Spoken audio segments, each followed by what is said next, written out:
for of this his father was governor. Accordingly when he came, the 6 men of the Persians resolved to associate Darius also with themselves. 71 These then having come together, being 7 in number, gave pledges of faith to one another and deliberated together, and when it came to Darius to declare his opinion, he spoke to them as follows: I thought that I alone knew this, namely that it was the Magian who was reigning as king, and that Smerdis the son of Cyrus had brought his life to an end, and for this very reason I am come with earnest purpose to contrive death for the Magian. Since however it has come to pass that yet also know, and not I alone, I think it well to act at once and not to put the matter off, for that is not the better way. To this replied Otanes, son of Histispes, thou art the scion of a noble stock, and thou art showing thyself, as it seems, in no way inferior to thy father. Do not however hasten this enterprise so much without consideration, but take it up more prudently, for we must first become more in numbers, and then undertake the matter. In answer to this Darius said, Men who are here present, if ye shall follow the way suggested by Otanes, know that ye will perish miserably, for some one will carry word to the Magian, getting gain thereby privately for himself. Your best way would have been to do this action upon your own risk alone, but since it seemed good to you to refer the matter to a greater number, and ye communicated it to me, either let us do the deed today, or be ye assured that if this present day shall pass by, none other shall prevent me. 61 As your accuser, but I will myself tell these things to the Magian.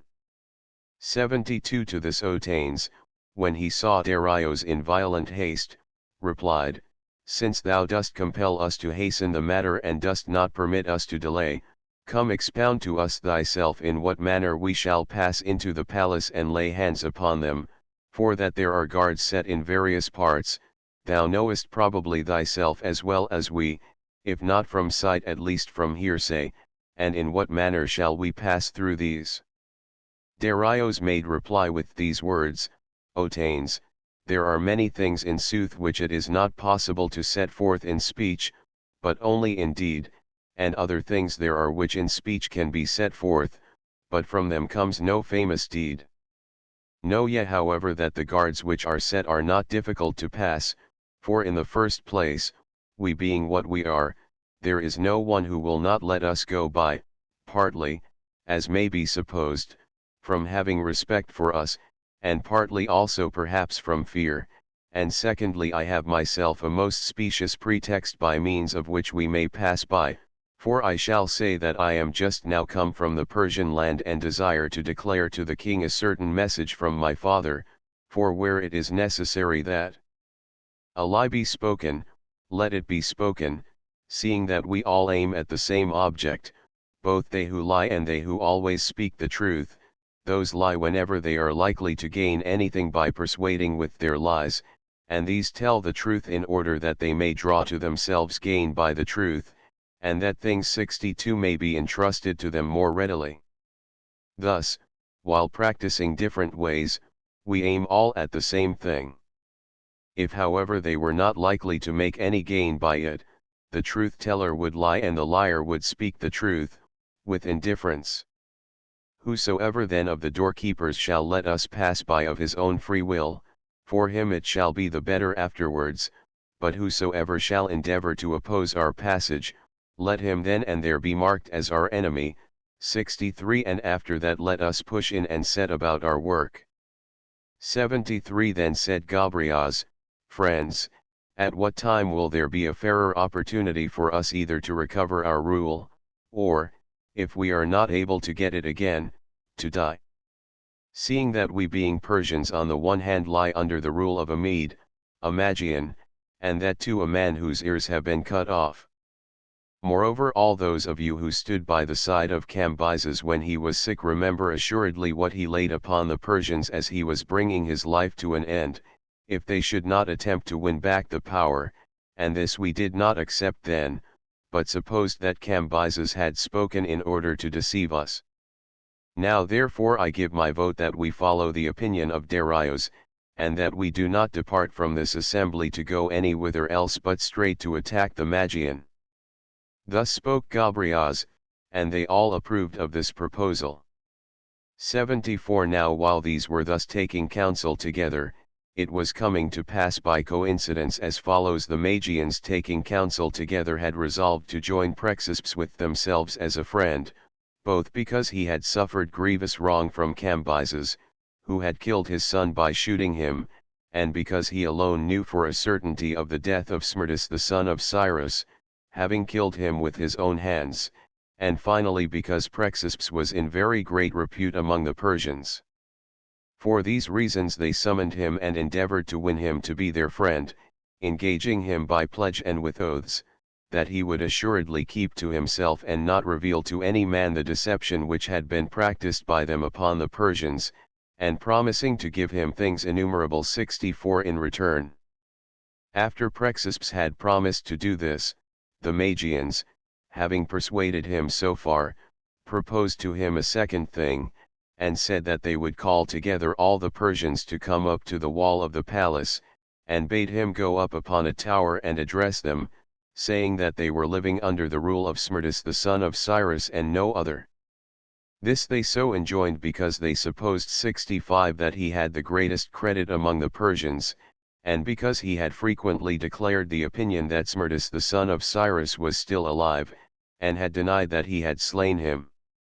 75 When Prexaspes said that he was ready to do this also, the Magians having called together the Persians caused him to go up upon a tower and bade him address them. Then he chose to forget those things which they asked of him, and beginning with Achaemenes he traced the descent of Cyrus on the father's side, and then, when he came down to Cyrus, he related at last what great benefits he had conferred upon the Persians, and having gone through this recital he proceeded to declare the truth, saying that formerly he kept it secret, since it was not safe for him to tell of that which had been done, but at the present time he was compelled to make it known. He proceeded to say how he had himself slain Smerdis the son of Cyrus, being compelled by Cambyses, and that it was the Magians who were now ruling. Then he made imprecation of many evils on the Persians, if they did not win back again the power and take vengeance upon the Magians, and upon that he let himself fall down from the tower head foremost. Thus Prexaspes ended his life, having been throughout his time a man of repute. 76 Now the 7 of the Persians, when they had resolved forthwith to lay hands upon the Magians and not to delay, made prayer to the gods and went, knowing nothing of that which had been done with regard to Prexaspes, and as they were going and were in the middle of their course, they heard that which had happened about Prexaspes. Upon that they retired out of the way and again considered with themselves, Otanes and his supporters strongly urging that they should delay and not set to the work when things were thus disturbed. 66 While Darius and those of his party urged that they should go forthwith and do that which had been resolved, and not delay. Then while they were contending, there appeared 7 pairs of hawks pursuing 2 pairs of vultures, plucking out their feathers and tearing them. Seeing this the 7 all approved the opinion of Darius, and thereupon they went to the king's palace, encouraged by the sight of the birds. 77 When they appeared at the gates, it happened nearly as Darius supposed, for the guards, having respect for men who were chief among the Persians, and not suspecting that anything would be done by them of the kind proposed, allowed them to pass in under the guiding of heaven, and none asked them any question. Then when they had passed into the court, they met the eunuchs who bore in the messages to the king, and these inquired of them for what purpose they had come, and at the same time they threatened with punishment the keepers of the gates for having let them pass in, and tried to stop the 7 when they attempted to go forward. Then they gave the word to one another, and drawing their daggers stabbed these men there upon the spot, who tried to stop them, and themselves went running on towards the chamber of the men. 6678 Now the Magians happened both of them to be there within, consulting about that which had been done by Prexaspes. So when they saw that the eunuchs had been attacked and were crying aloud, they ran back 67 both of them, and perceiving that which was being done they turned to self-defense, and one of them got down his bow and arrows before he was attacked, while the other had recourse to his spear. Then they engaged in combat with one another, and that one of them who had taken up his bow and arrows found them of no use, since his enemies were close at hand and pressed hard upon him, but the other defended himself with his spear, and first he struck Ispathenes in the thigh, and then Entaphrenes in the eye, and Entaphrenes lost his eye by reason of the wound, but his life he did not lose. These then were wounded by one of the Magians, but the other, when his bow and arrows proved useless to him, fled into a bedchamber which opened into the chamber of the men, intending to close the door, and with him there rushed in two of the 7, Darius and Gobryas. And when Gobryas was locked together in combat with the Magian, Darius stood by and was at a loss what to do, because it was dark, and he was afraid lest he should strike Gobryas. Then seeing him standing by idle, Gobryas asked why he did not use his hands, and he said, "Because I am afraid lest I may strike thee," and Gobryas answered, "Thrust with thy sword even though it stab through us both." So Darius was persuaded, and he thrust with his danger and happened to hit the Magian. 79 So when they had slain the Magians and cut off their heads, they left behind those of their number who were wounded, both because they were unable to go, and also in order that they might take charge of the fortress, and the 5 others taking with them the heads of the Magians ran with shouting and clashing of arms and called upon the other Persians to join them, telling them of that which had been done and showing the heads, and at the same time they proceeded to slay every one of the Magians who crossed their path. So the Persians, when they heard of that which had been brought to pass by the 7 and of the deceit of the Magians, thought good themselves also to do the same, and drawing their daggers they killed the Magians wherever they found one, so that if night had not come on and stopped them, they would not have left a single Magian alive. This day the Persians celebrate in common more than all other days, and upon it they keep a great festival which is called by the Persians the festival of the slaughter of the Magians, 6701, on which no Magian is permitted to appear abroad, but the Magians keep themselves within their houses throughout that day. 80 When the tumult had subsided and more than 5 days had elapsed, 68 Those who had risen against the Magians began to take counsel about the general state, and there were spoken speeches which some of the Hellenes do not believe were really uttered, but spoken they were nevertheless. 69 On the one hand Otanes urged that they should resign the government into the hands of the whole body of the Persians, and his words were as follows: "To me it seems best that no single one of us should henceforth be ruler, for that is neither pleasant nor profitable."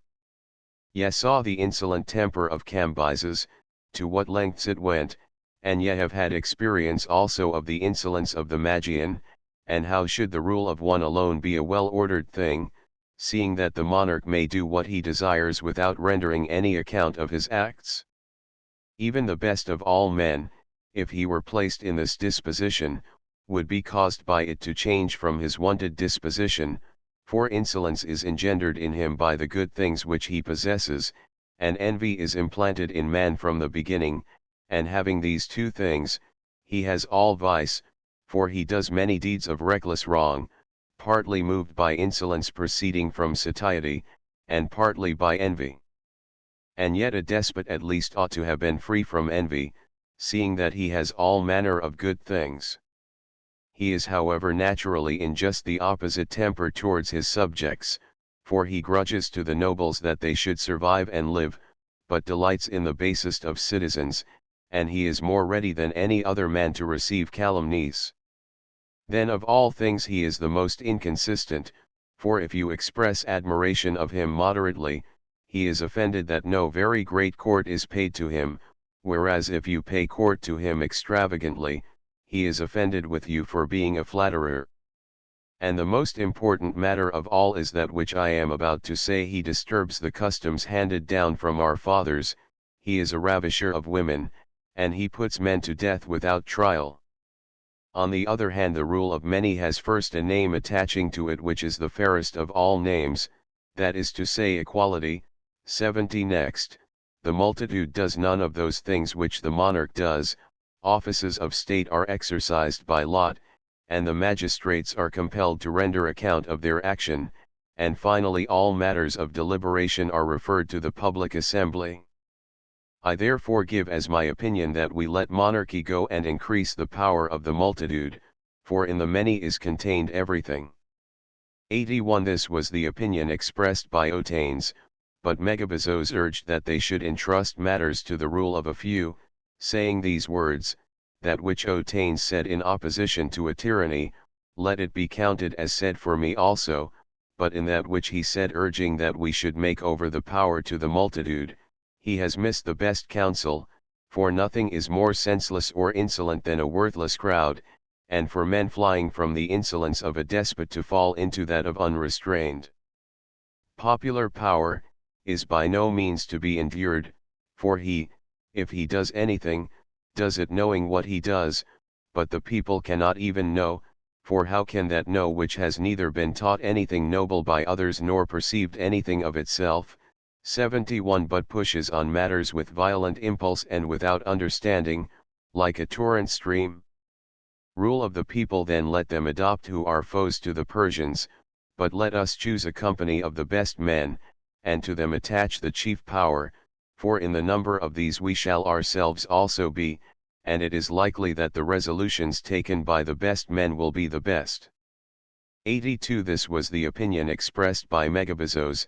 and thirdly Darius proceeded to declare his opinion, saying, to me it seems that in those things which Megabazos said with regard to the multitude he spoke rightly, but in those which he said with regard to the rule of a few, not rightly, for whereas there are three things set before us, and each is supposed 72 to be the best in its own kind, that is to say a good popular government, and the rule of a few, and thirdly the rule of one, I say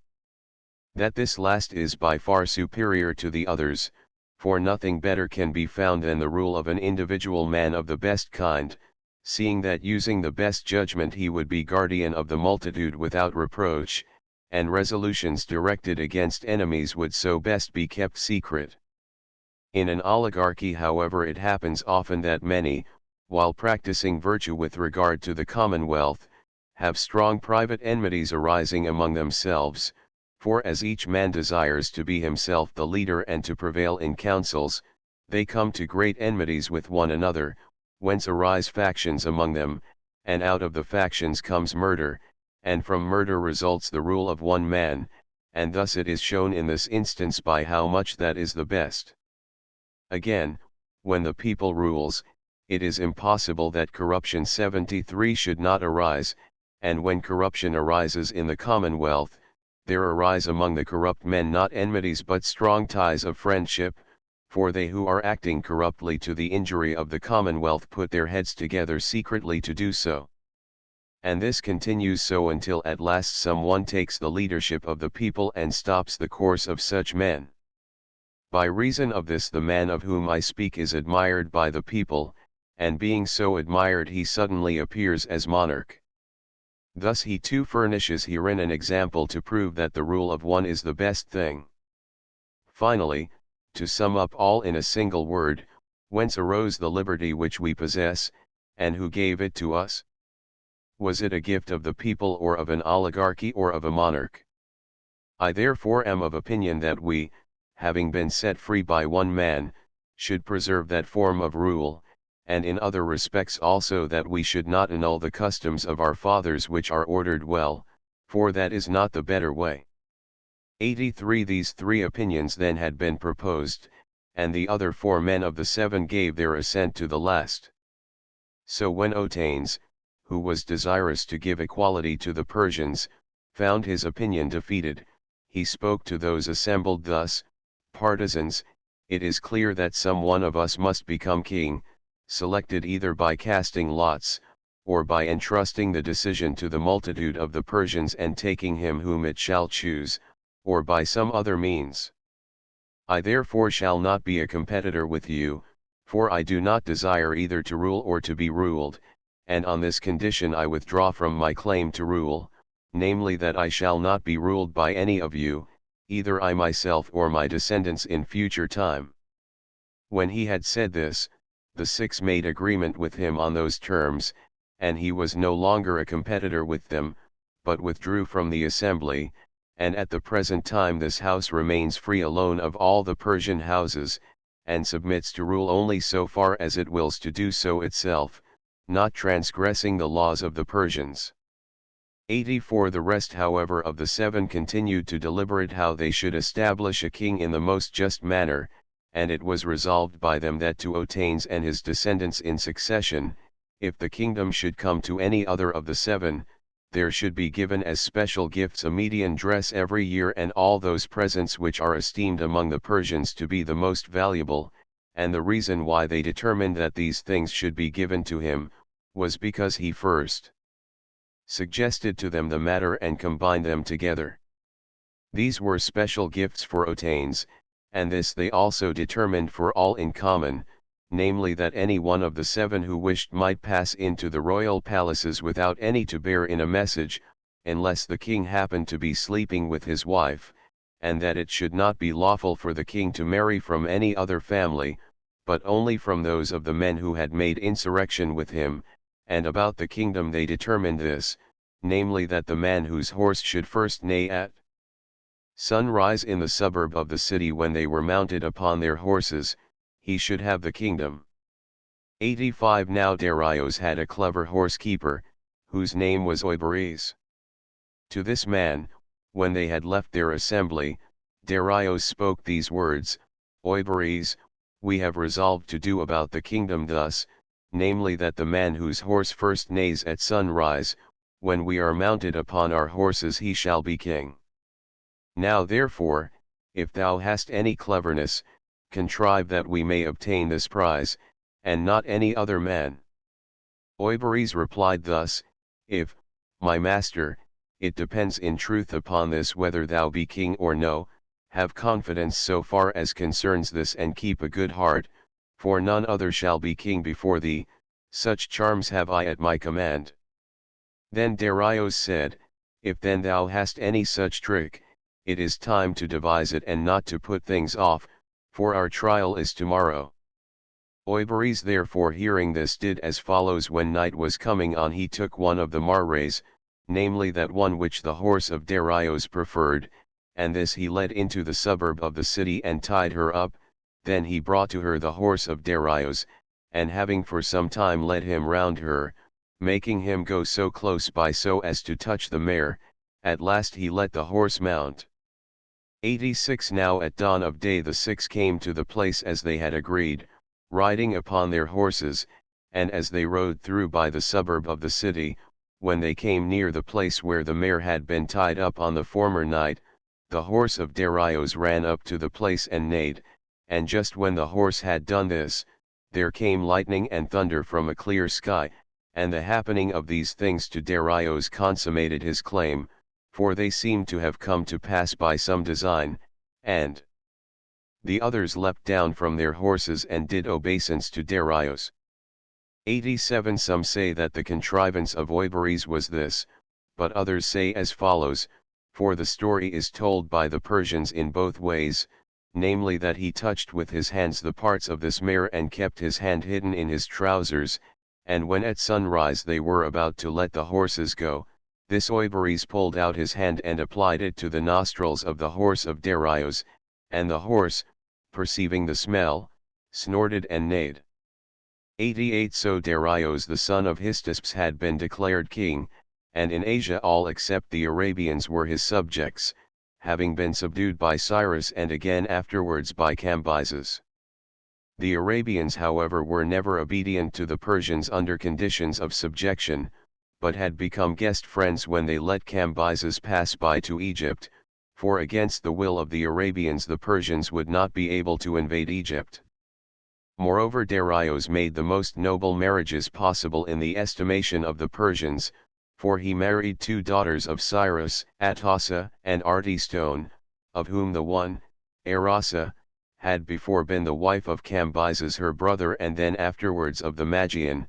while Arti Stone was a virgin, and besides them he married the daughter of Smerdis the son of Cyrus, whose name was Parmes, and he also took to wife the daughter of Otanes, he who had discovered the Magian, and all things became filled with his power. And first he caused to be a carving in stone, and set it up, and in it there was the figure of a man on horseback, and he wrote upon it writing to this effect, Darius son of Histispes by the excellence of his horse, mentioning the name of it, and of his horsekeeper Oibares obtained the kingdom of the Persians. 89 Having so done in Persia, he established 20 provinces, which the Persians themselves call satrapies, and having established the provinces and set over them rulers, he appointed tribute to come to him from them according to races, joining also to the chief races those who dwelt on their borders, or passing beyond the immediate neighbors and assigning to various races those which lay more distant. He divided the provinces and the yearly payment of tribute as follows, and those of them who brought in silver were commanded to pay by the standard of the Babylonian talent, but those who brought in gold by the Euboea talent. Now the Babylonian talent is equal to 870 Euboea pounds. 74 For in the reign of Cyrus, and again of Cambyses, nothing was fixed about tribute,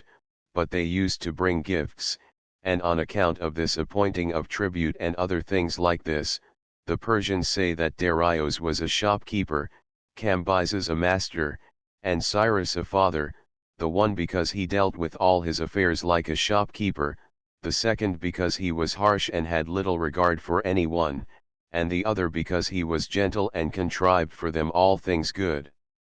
90 From the Ionians and the Magnesians who dwell in Asia and the Aeolians, Carians, Lycians, Mulians, and Pamphylians, for one single sum was appointed by him as tribute for all these, there came in 400 talents of silver. This was appointed by him to be the first division. 75 From the Mysians and Lydians and Laconians and Cabalians and Hydonians 76 there came in 500 talents, this is the second division. From the Hellespontians who dwell on the right as one sails in and the Phrygians and the Thracians who dwell in Asia and the Paphlagonians and Mariandinoi and Syrians 77 the tribute was 360 talents, this is the third division. From the Kilicians,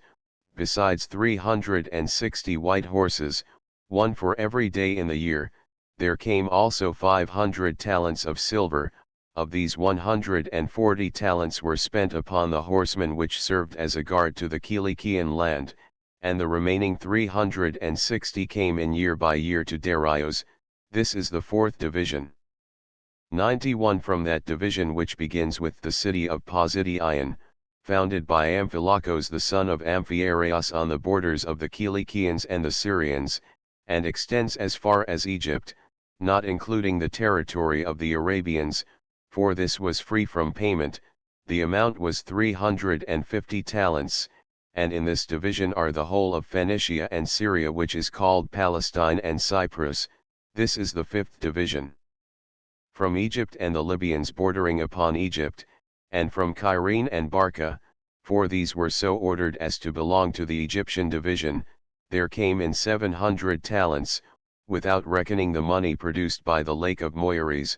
that is to say from the fish, 7,701 without reckoning this, I say, or the corn which was contributed in addition by measure, there came in 700 talents, for as regards the corn, they contribute by measure 120,078 bushels for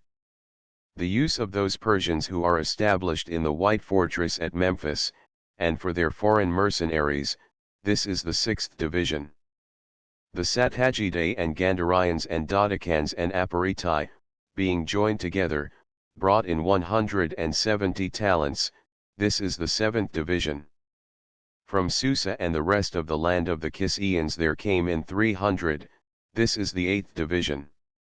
92 From Babylon and from the rest of Assyria there came in to him 1,000 talents of silver and 500 boys for eunuchs, this is the ninth division. From Ecbatana and from the rest of Media and the Paricanians and Orthocorabantians, 450 talents, this is the 10th division. The Caspians and Pausicans 79 and Pantamathoi and Daratai, contributing together, brought in 200 talents, this is the 11th division. From the Bactrians as far as the Agloi the tribute was 360 talents, this is the 12th division. 93 from Paktiak and the Armenians and the people bordering upon them as far as the Euxine, 400 talents, this is the 13th division. From the Sagartians and Sarungians and Tamanians and Yushans and Mycans and those who dwell in the islands of the Erythraean Sea, where the king settles those who are called the removed, 80 from all these together a tribute was produced of 600 talents, this is the 14th division. The Saccans and the Caspians 81 brought in 250 talents, this is the 15th division. The Parthians and Charismians and Sogdians and Arians 300 talents, this is the 16th division. 94 The Parikanians and Ethiopians in Asia brought in 400 talents, this is the 17th division. To the Macedonians and Saspirians and Alarodians was appointed a tribute of 200 talents, this is the 18th division. To the Moskoi and Tiberinians and Macronians and Mosinoikoi and Mares 300 talents were ordered, this is the 19th division. Of the Indians the number is far greater than that of any other race of men of whom we know, and they brought in a tribute larger than all the rest, that is to say 360 talents of gold dust, this is the 20th division. 95 Now if we compare Babylonian with Euboea talents, the silver is found to amount to 9,882 talents, and if we reckon the gold at 13 times the value of silver, weight for weight, the gold dust is found to amount to 4,680 Euboea talents. These being all added together, the total which was collected as yearly tribute for Darius amounts to 14,560 Euboea talents, the sums which are less than these 83 I pass over and do not mention. 96 This was the tribute which came into Darius from Asia and from a small part of Libya, but as time went on, other tribute came in also from the islands and from those who dwell in Europe as far as Thessaly.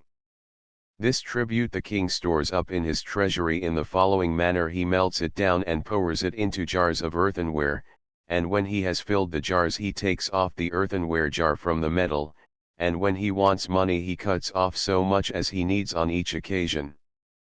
97 These were the provinces and the assessments of tribute, and the Persian land alone has not been mentioned by me as paying a contribution, for the Persians have their land to dwell in free from payment.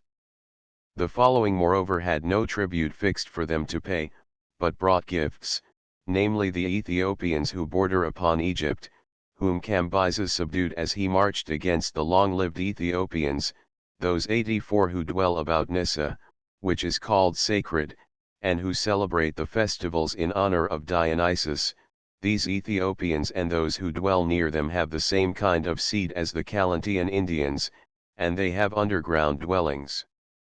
85 These both together brought every other year, and continue to bring even to my own time, 2 quart measures 86 of unmelted gold and 200 blocks of ebony and 5 Ethiopian boys and 20 large elephant tusks.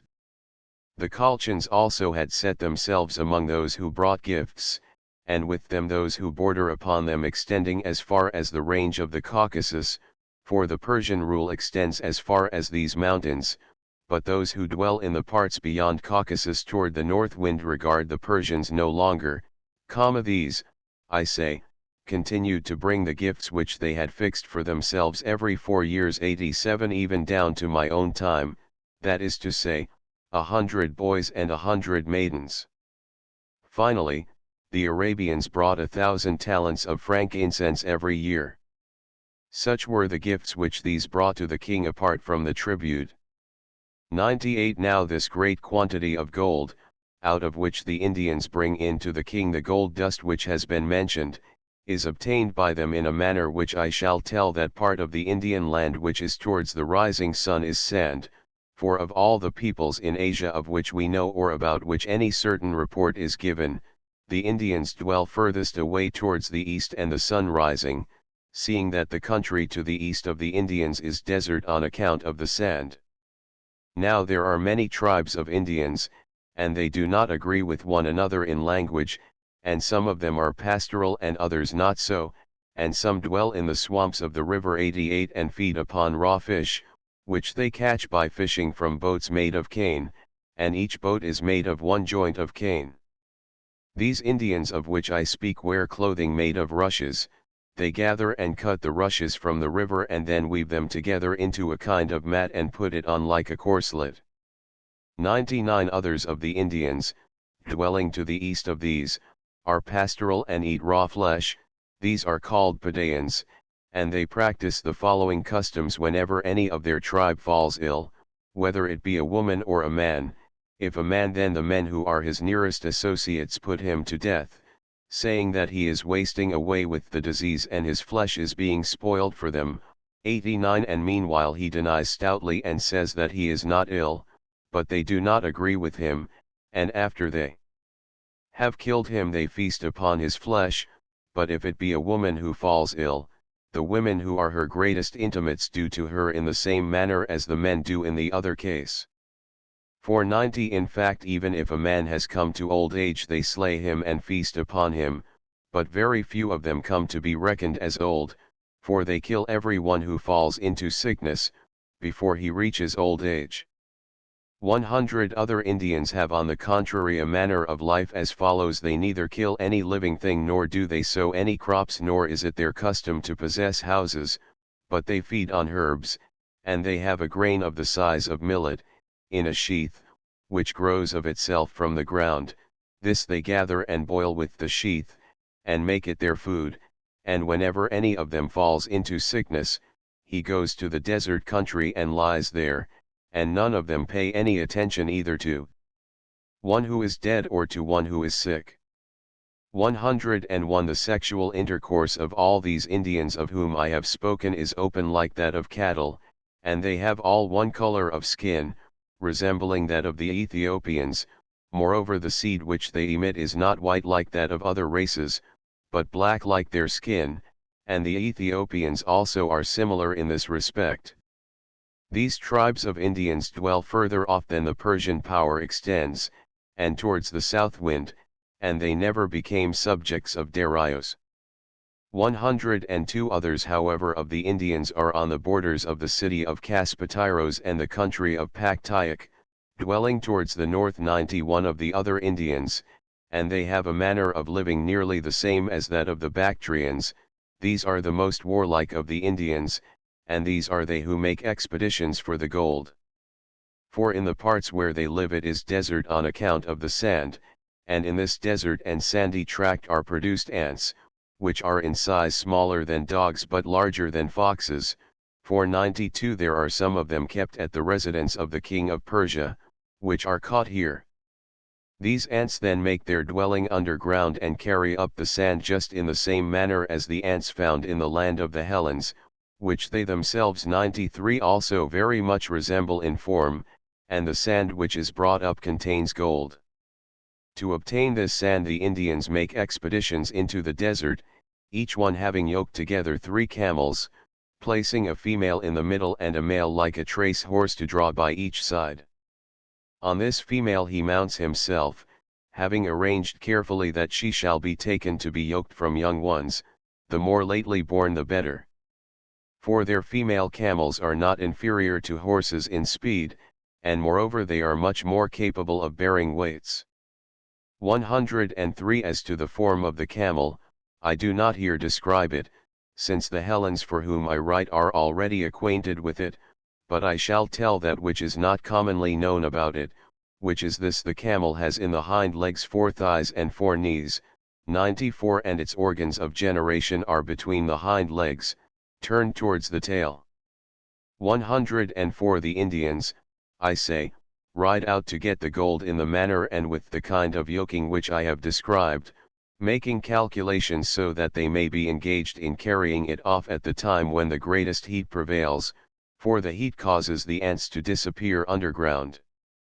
Now among these nations the sun is hottest in the morning hours, not at midday as with others, but from sunrise to the time of closing the market, and during this time it produces much greater heat than at midday in Hellas, so that it is said that then they drench themselves with water.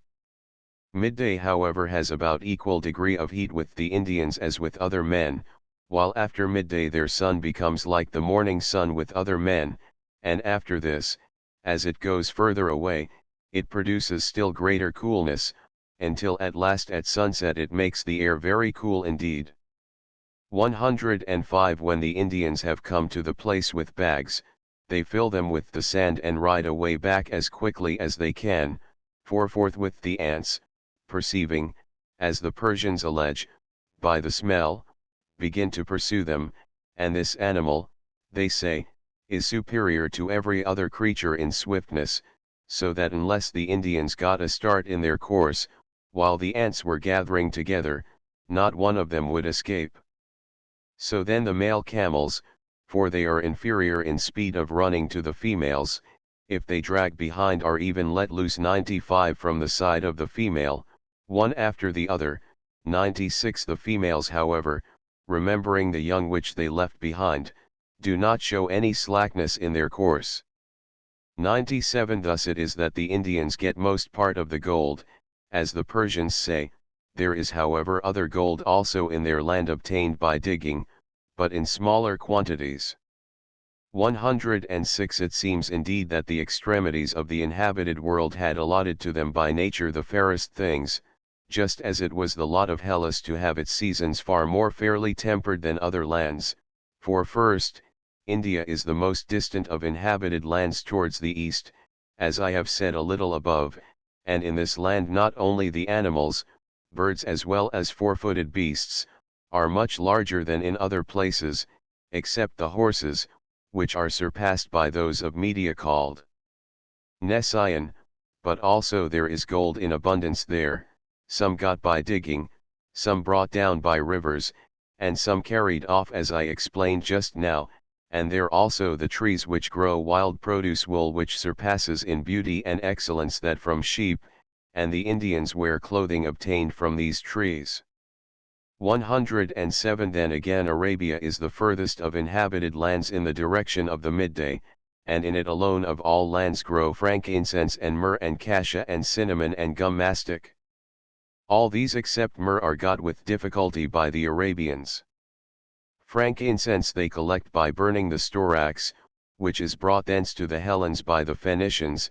By burning this, I say, so as to produce smoke they take it, for these trees which produce frankincense are guarded by winged serpents, small in size and of various colors, which watch in great numbers about each tree, of the same kind as those which attempt to invade Egypt, 9701 and they cannot be driven away from the trees by any other thing but only the smoke of storax.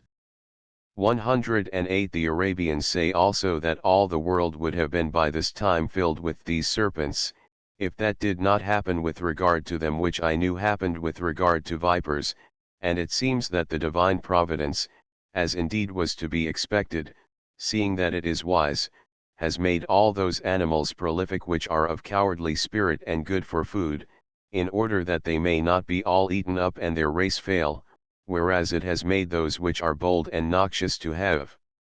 small progeny. For example, because the hare is hunted by every beast and bird as well as by man, therefore it is so very prolific as it is, and this is the only one of all beasts which becomes pregnant again before the former young are born, and has in its womb some of its young covered with fur and others bare, and while one is just being shaped in the matrix, another is being conceived. Thus it is in this case, whereas the lioness, which is the strongest and most courageous of creatures, produces one cub once only in her life, for when she produces young she casts out her womb together with her young, and the cause of it is this: when the cub being within the mother 98 begins to move about, then having claws by far sharper than those of any other beast he tears the womb, and as he grows larger he proceeds much further in his scratching, at last the time of birth approaches and there is now nothing at all left of it in a sound condition. 109 Just so also, if vipers and the winged serpents of the Arabians were produced in the ordinary course of their nature, man would not be able to live upon the earth, but as it is, when they couple with one another and the male is in the act of generation, as he lets go from him the seed, the female seizes hold of his neck, and fastening onto it does not relax her hold till she has eaten it through. The male then dies in the manner which I have said, but the female pays the penalty of retribution for the male in this manner. The young while they are still in the womb take vengeance for their father by eating through their mother. 99 And having eaten through her belly they thus make their way out for themselves. Other serpents however, which are not hurtful to man, produce eggs, and hatch from them a very large number of offspring. Now vipers are distributed over all the earth, but the others, which are winged, are found in great numbers together in Arabia and in no other land, therefore it is that they appear to be numerous. 110 This frankincense then is obtained thus by the Arabians,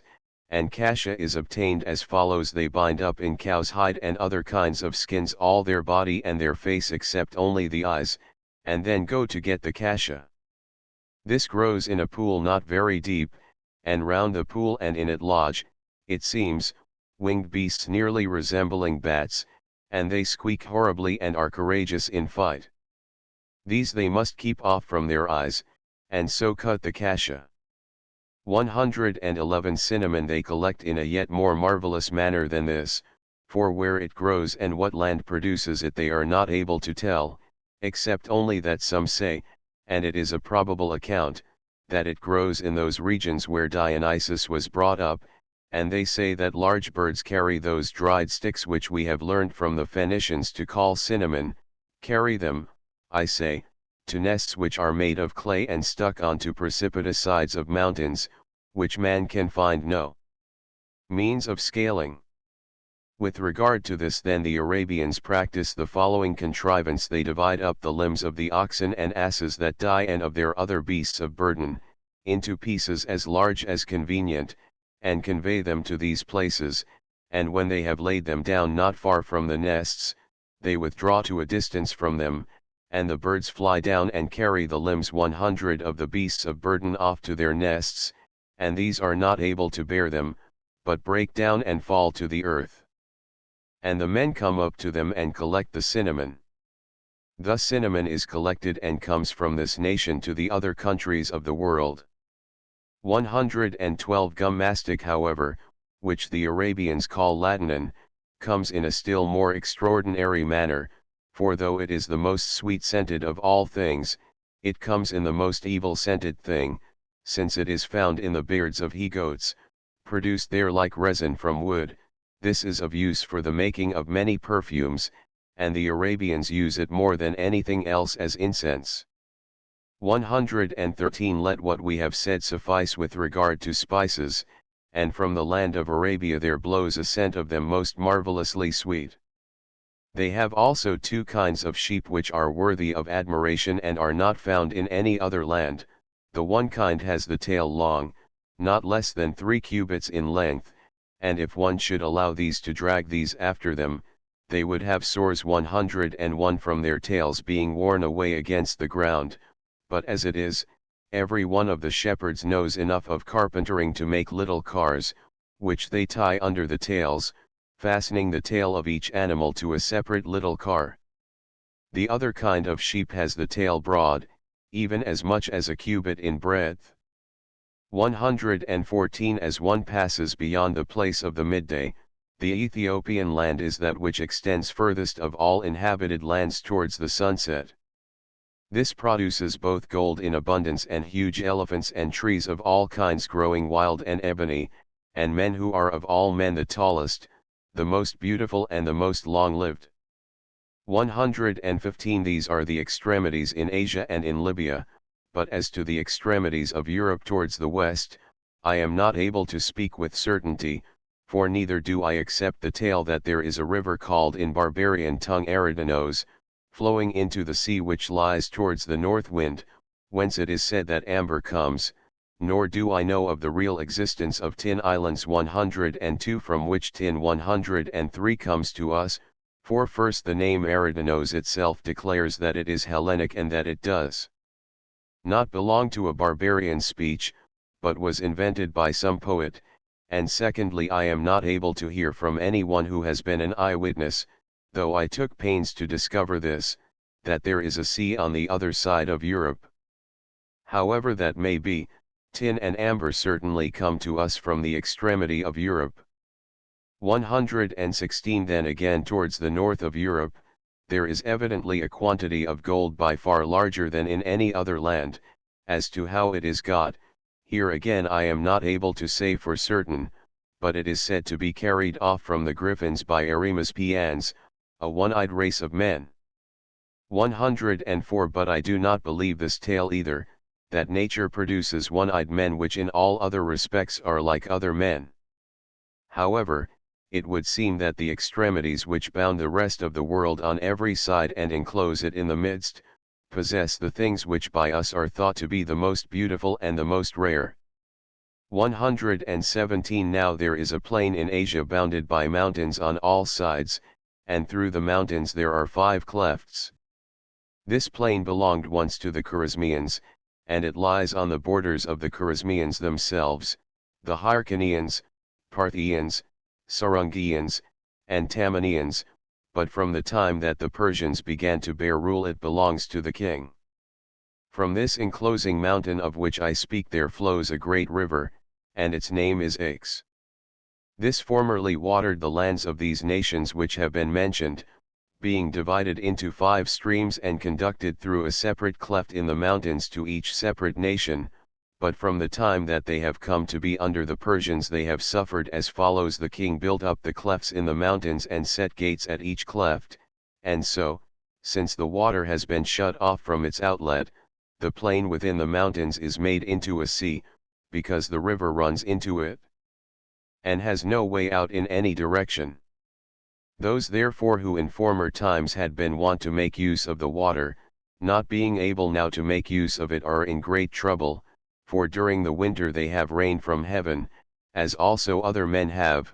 but in the summer they desire to use the water when they sow millet and sesame seed. So then, the water not being granted to them, they come to the Persians both themselves and their wives, and standing at the gates of the king's court they cry and howl, and the king orders that for those who need it most, the gates which lead to their land shall be opened, and when their land has become satiated with drinking in the water, these gates are closed, and he orders the gates to be opened for others, that is to say those most needing it of the rest who remain, and, as I have heard, he exacts large sums of money for opening them, besides the regular tribute. 118 Thus it is with these matters, but of the 7 men who had risen against the Magian, it happened to one, namely Intaphrines, to be put to death immediately after their insurrection for an outrage which I shall relate. He desired to enter into the king's palace and confer with the king, for the law was in fact so, that those who had risen up against the Magian were permitted to go into the king's presence without any one to announce them, unless the king happened to be lying with his wife. Accordingly Intaphrines did not think it fit that any one should announce his coming, but as he was one of the 7, he desired to enter. The gatekeeper however and the bearer of messages endeavored to prevent him, saying that the king was lying with his wife, but Intaphrines believing that they were not speaking the truth, drew his sword 105 and cut off their ears and their noses, and stringing these upon his horse's bridle he tied them round their necks and so let them go. 119 Upon this they showed themselves to the king and told the cause for which they had suffered this, and Darius, fearing that the 6 might have done this by common design, sent for each one separately and made trial of his inclinations, as to whether he approved of that which had been done, and when he was fully assured that Intaphrines had not done this in combination with them, he took both Intaphrines himself and his sons and all his kinsmen, being much disposed to believe that he was plotting insurrection against him with the help of his relations, and having seized them he put them in bonds as for execution. Then the wife of Antaphrines, coming constantly to the doors of the king's court, wept and bewailed herself, and by doing this continually after the same manner she moved Darius to pity her. Accordingly he sent a messenger and said to her, Woman, King Darius grants to thee to save from death one of thy kinsmen who are lying in bonds, whomsoever thou desirest of them all. She then, having considered with herself, answered thus, If in truth the king grants me the life of one, I choose of them all my brother. Darius being informed of this, and marvelling at her speech, sent and addressed her thus, Woman, the king asks thee what was in thy mind, that thou didst leave thy husband and thy children to die, and didst choose thy brother to survive, seeing that he is surely less near to thee in blood than thy children, and less dear to thee than thy husband. She made answer, O king, I might, if heaven willed, have another husband and other children, if I should lose these, but another brother I could by no means have, seeing that my father and my mother are no longer alive. This was in my mind when I said those words. To Darius then it seemed that the woman had spoken well, and he let go not only him for whose life she asked, but also the eldest of her sons because he was pleased with her, but all the others he slew. One therefore of the 7 had perished immediately in the manner which has been related. 120 Now about the time of the sickness of Cambyses it had come to pass as follows: There was one Oroites, a Persian, who had been appointed by Cyrus to be governor of the province of Sardis.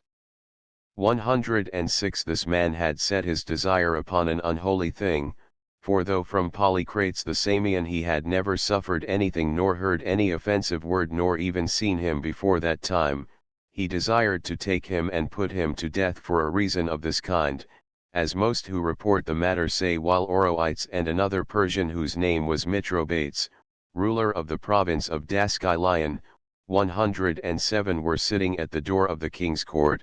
they came from words to strife with one another, and as they debated their several claims to excellence, Mithrobates taunting Oroites said, Dost thou 108 count thyself a man, who didst never yet win for the king the island of Samos, which lies close to thy province, when it is so exceedingly easy of conquest that one of the natives of it rose up against the government with 15 men at arms and got possession of the island, and is now despot of it?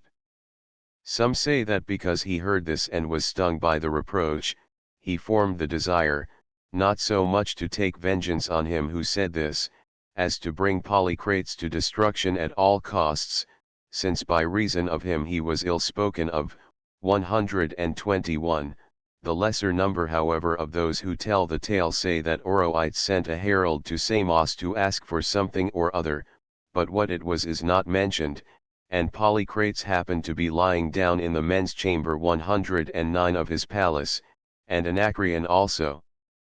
of Teos was present with him, and somehow, whether it was by intention and because he made no account of the business of Oroites, or whether some chance occurred to bring it about, it happened that the envoy of Oroites came into his presence and spoke with him, and Polycrates, who chanced to be turned away 110 towards the wall, neither turned round at all nor made any answer. 122 The cause then of the death of Polycrates is reported in these 2 different ways, and we may believe whichever of them we please.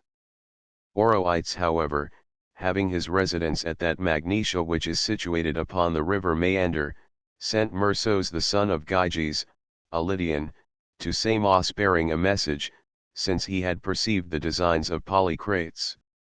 For Polycrates was the first of the Hellenes of whom we have any knowledge, who set his mind upon having command of the sea, excepting minus the Gnossian and any other who may have had command of the sea before his time.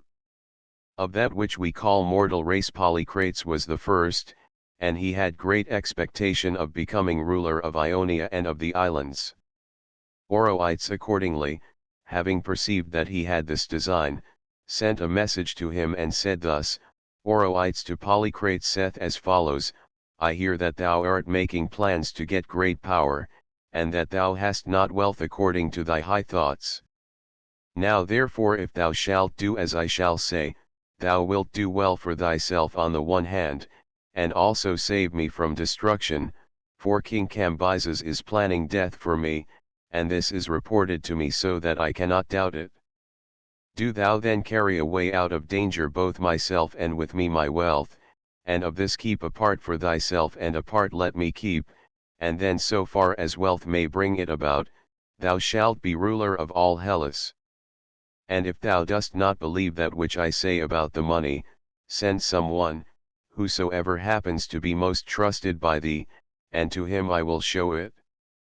123 Polycrates having heard this rejoiced, and was disposed to agree, and as he had a great desire, it seems, for wealth, he first sent Maandrios the son of Maandrios, a native of Samos who was his secretary, to see it. This man was the same who not long after these events dedicated all the ornaments of the men's chamber in the palace of Polycrates, ornaments well worth seeing, as an offering to the temple of Hera. Oroites accordingly, having heard that the person sent to examine might be expected soon to come, did as follows, that is to say, he filled 8 chests with stones except a small depth at the very top of each, and laid gold above upon the stones. Then he tied up the chests and kept them in readiness. So Maandrios came and looked at them and brought back word to Polycrates, 124, and he upon that prepared to set out thither, although the diviners and also his friends strongly dissuaded him from it, and in spite moreover of a vision which his daughter had seen in sleep of this kind, it seemed to her that her father was raised up on high and was bathed by Zeus and anointed by the sun. Having seen this vision, she used every kind of endeavor to dissuade Polycrates from leaving his land to go to Oroites, and besides that, as he was going to his 50-oared galley she accompanied his departure with prophetic words, and he threatened her that if he should return safe, she should remain unmarried for long, but she prayed that this might come to pass, for she desired rather, she said, to be unmarried for long than to be an orphan, having lost her father. 125 Polycrates however neglected every counsel and set sail to go to Oroites, taking with him, besides many others of his friends, Democedes also the son of Caliphon, a man of Croton, who was a physician and practiced his art better than any other man of his time. Then when he arrived at Magnesia, Polycrates was miserably put to death in a manner unworthy both of himself and of his high ambition, for excepting those who become despots of the Syracusans, not one besides of the Hellenic despots is worthy to be compared with Polycrates in magnificence. And when he had killed him in a manner not fit to be told, Oroites impaled his body, and of those who accompanied him, as many as were Samians he released, bidding them be grateful to him that they were free men, but all those of his company who were either allies or servants, he held in the estimation of slaves and kept them. Polycrates then being hung up accomplished wholly the vision of his daughter, for he was bathed by Zeus whenever it rained, 11,001 and anointed by the sun, giving forth moisture himself from his body. 126 To this end came the great prosperity of Polycrates, as Amasis the king of Egypt had foretold to him. 111 But not long afterwards retribution overtook Oroites in his turn for the murder of Polycrates. For after the death of Cambyses and the reign of the Magians, Oroites remained at Sardis and did no service to the Persians, when they had been deprived of their empire by the Medes. Moreover, during this time of disturbance he slew Mithrobates the governor in Daskylion, who had brought up against him the matter of Polycrates as a reproach, and he slew also Cranaspes the son of Mithrobates, both men of repute among the Persians, and besides other various deeds of insolence. Once when a bearer of messages had come to him from Darius, not being pleased with the message which he brought, he slew him as he was returning, having set men to lie in wait for him by the way, and having slain him he made away with the bodies both of the man and of his horse. 127 Darius accordingly, when he had come to the throne, was desirous of taking vengeance upon Oroites for all his wrongdoings and especially for the murder of Mithrodates and his son. However, he did not think it good to act openly and to send an army against him, since his own affairs were still in a disturbed state. 112 And he had only lately come to the throne, while he heard that the strength of Oroites was great, seeing that he had a bodyguard of 1,000 Persian spearmen and was in possession of the divisions 113 of Phrygia and Lydia and Ionia. Therefore Darius contrived as follows: having called together those of the Persians who were of most repute, he said to them, Persians, which of you all will undertake to perform this matter for me with wisdom, and not by force or with tumult? For where wisdom is wanted, there is no need of force. Which of you, I say, will either bring Oroites alive to me or slay him? For he never yet did any service to the Persians, and on the other hand he has done to them great evil. First he destroyed 2 of us, Mithrodates and his son, then he slays the men who go to summon him, sent by me, displaying insolence not to be endured.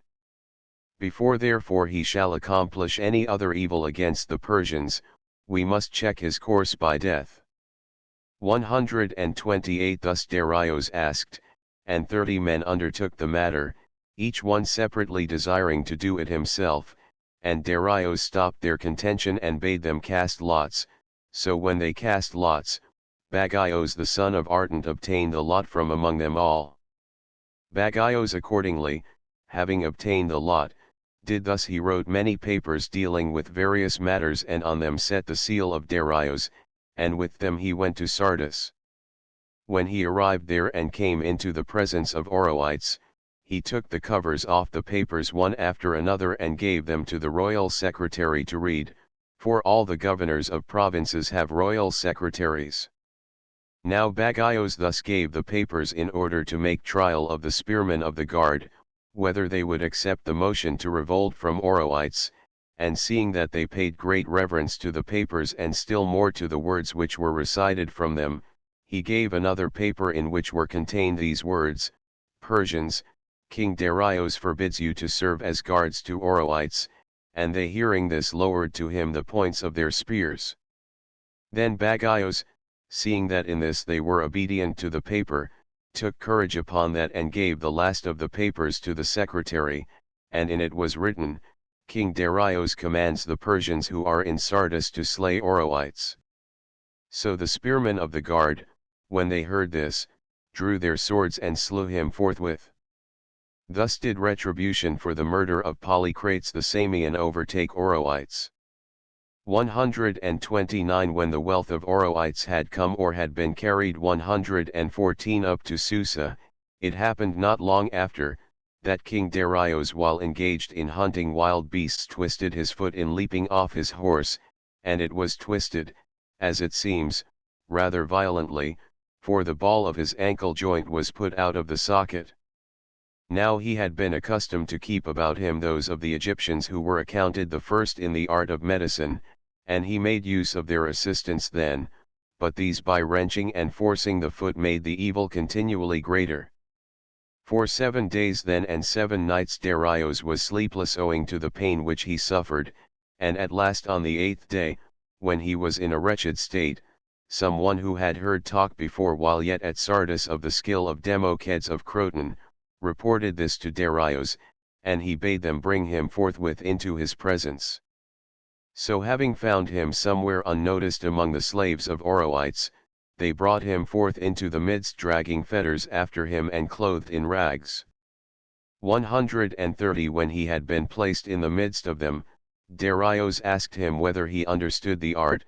but he would not admit it, fearing lest, if he declared himself to be what he was, he might lose forever the hope of returning to Hellas, and it was clear to Darius that he understood that art but was practicing another. 115 And he commanded those who had brought him thither to produce scourges and pricks. Accordingly upon that he spoke out, saying that he did not understand it precisely, but that he had kept company with a physician and had some poor knowledge of the art. Then after this, when Darius had committed the case to him, by using Hellenic drugs and applying mild remedies after the former violent means, he caused him to get sleep, and in a short time made him perfectly well, though he had never hoped to be sound of foot again. Upon this Darius presented him with 2 pairs of golden fetters, and he asked him whether it was by design that he had given to him a double share of his suffering, because he had made him well. Being pleased by the saying, Darius sent him to visit his wives, and the eunuchs in bringing him in said to the women that this was he who had restored to the king his life. Then each one of them plunged a cup into the gold chest 116 and presented Democedes with so abundant a gift that his servant, whose name was Sketon, following and gathering up the coins 117 which fell from the cups, collected for himself a very large sum of gold. 131 This Democedes came from Croton, and became the associate of Polycrates in the following manner. At Croton he lived in strife with his father, who was of a harsh temper, and when he could no longer endure him, he departed and came to Aegina. Being established there he surpassed in the first year all the other physicians, although he was without appliances and had none of the instruments which are used in the art. In the next year the Aeginetan state engaged him for a payment of 1 talent, in the 3rd year he was engaged by the Athenians for 100 pounds weight of silver, 118, and in the 4th by Polycrates for 2 talents.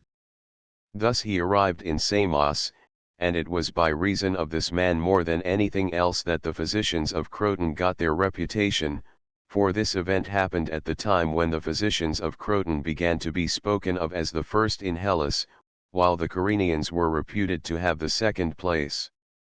About this same time also the Argives had the reputation of being the first musicians in Hellas. 119-132. Then Democedes, having healed King Darius, had a very great house in Susa, and had been made a table companion of the king, and except the one thing of returning to the land of the Hellenes, he had everything. And first as regards the Egyptian physicians who tried to heal the king before him, when they were about to be impaled because they had proved inferior to a physician who was a Hellene, he asked their lives of the king and rescued them from death. Then secondly, he rescued an Elean prophet, who had accompanied Polycrates and had remained unnoticed among the slaves. In short, Democedes was very great in the favor of the king. 133 Not long time after this another thing came to pass, which was this: Atossa the daughter of Cyrus and wife of Darius had a tumor upon her breast, which afterwards burst and then was spreading further, and so long as it was not large, she concealed it and said nothing to anybody, because she was ashamed, but afterwards when she was in evil case, she sent for Democedes and showed it to him, and he said that he would make her well, and caused her to swear that she would surely do for him in return that which he should ask of her, and he would ask, he said, none of such things as are shameful.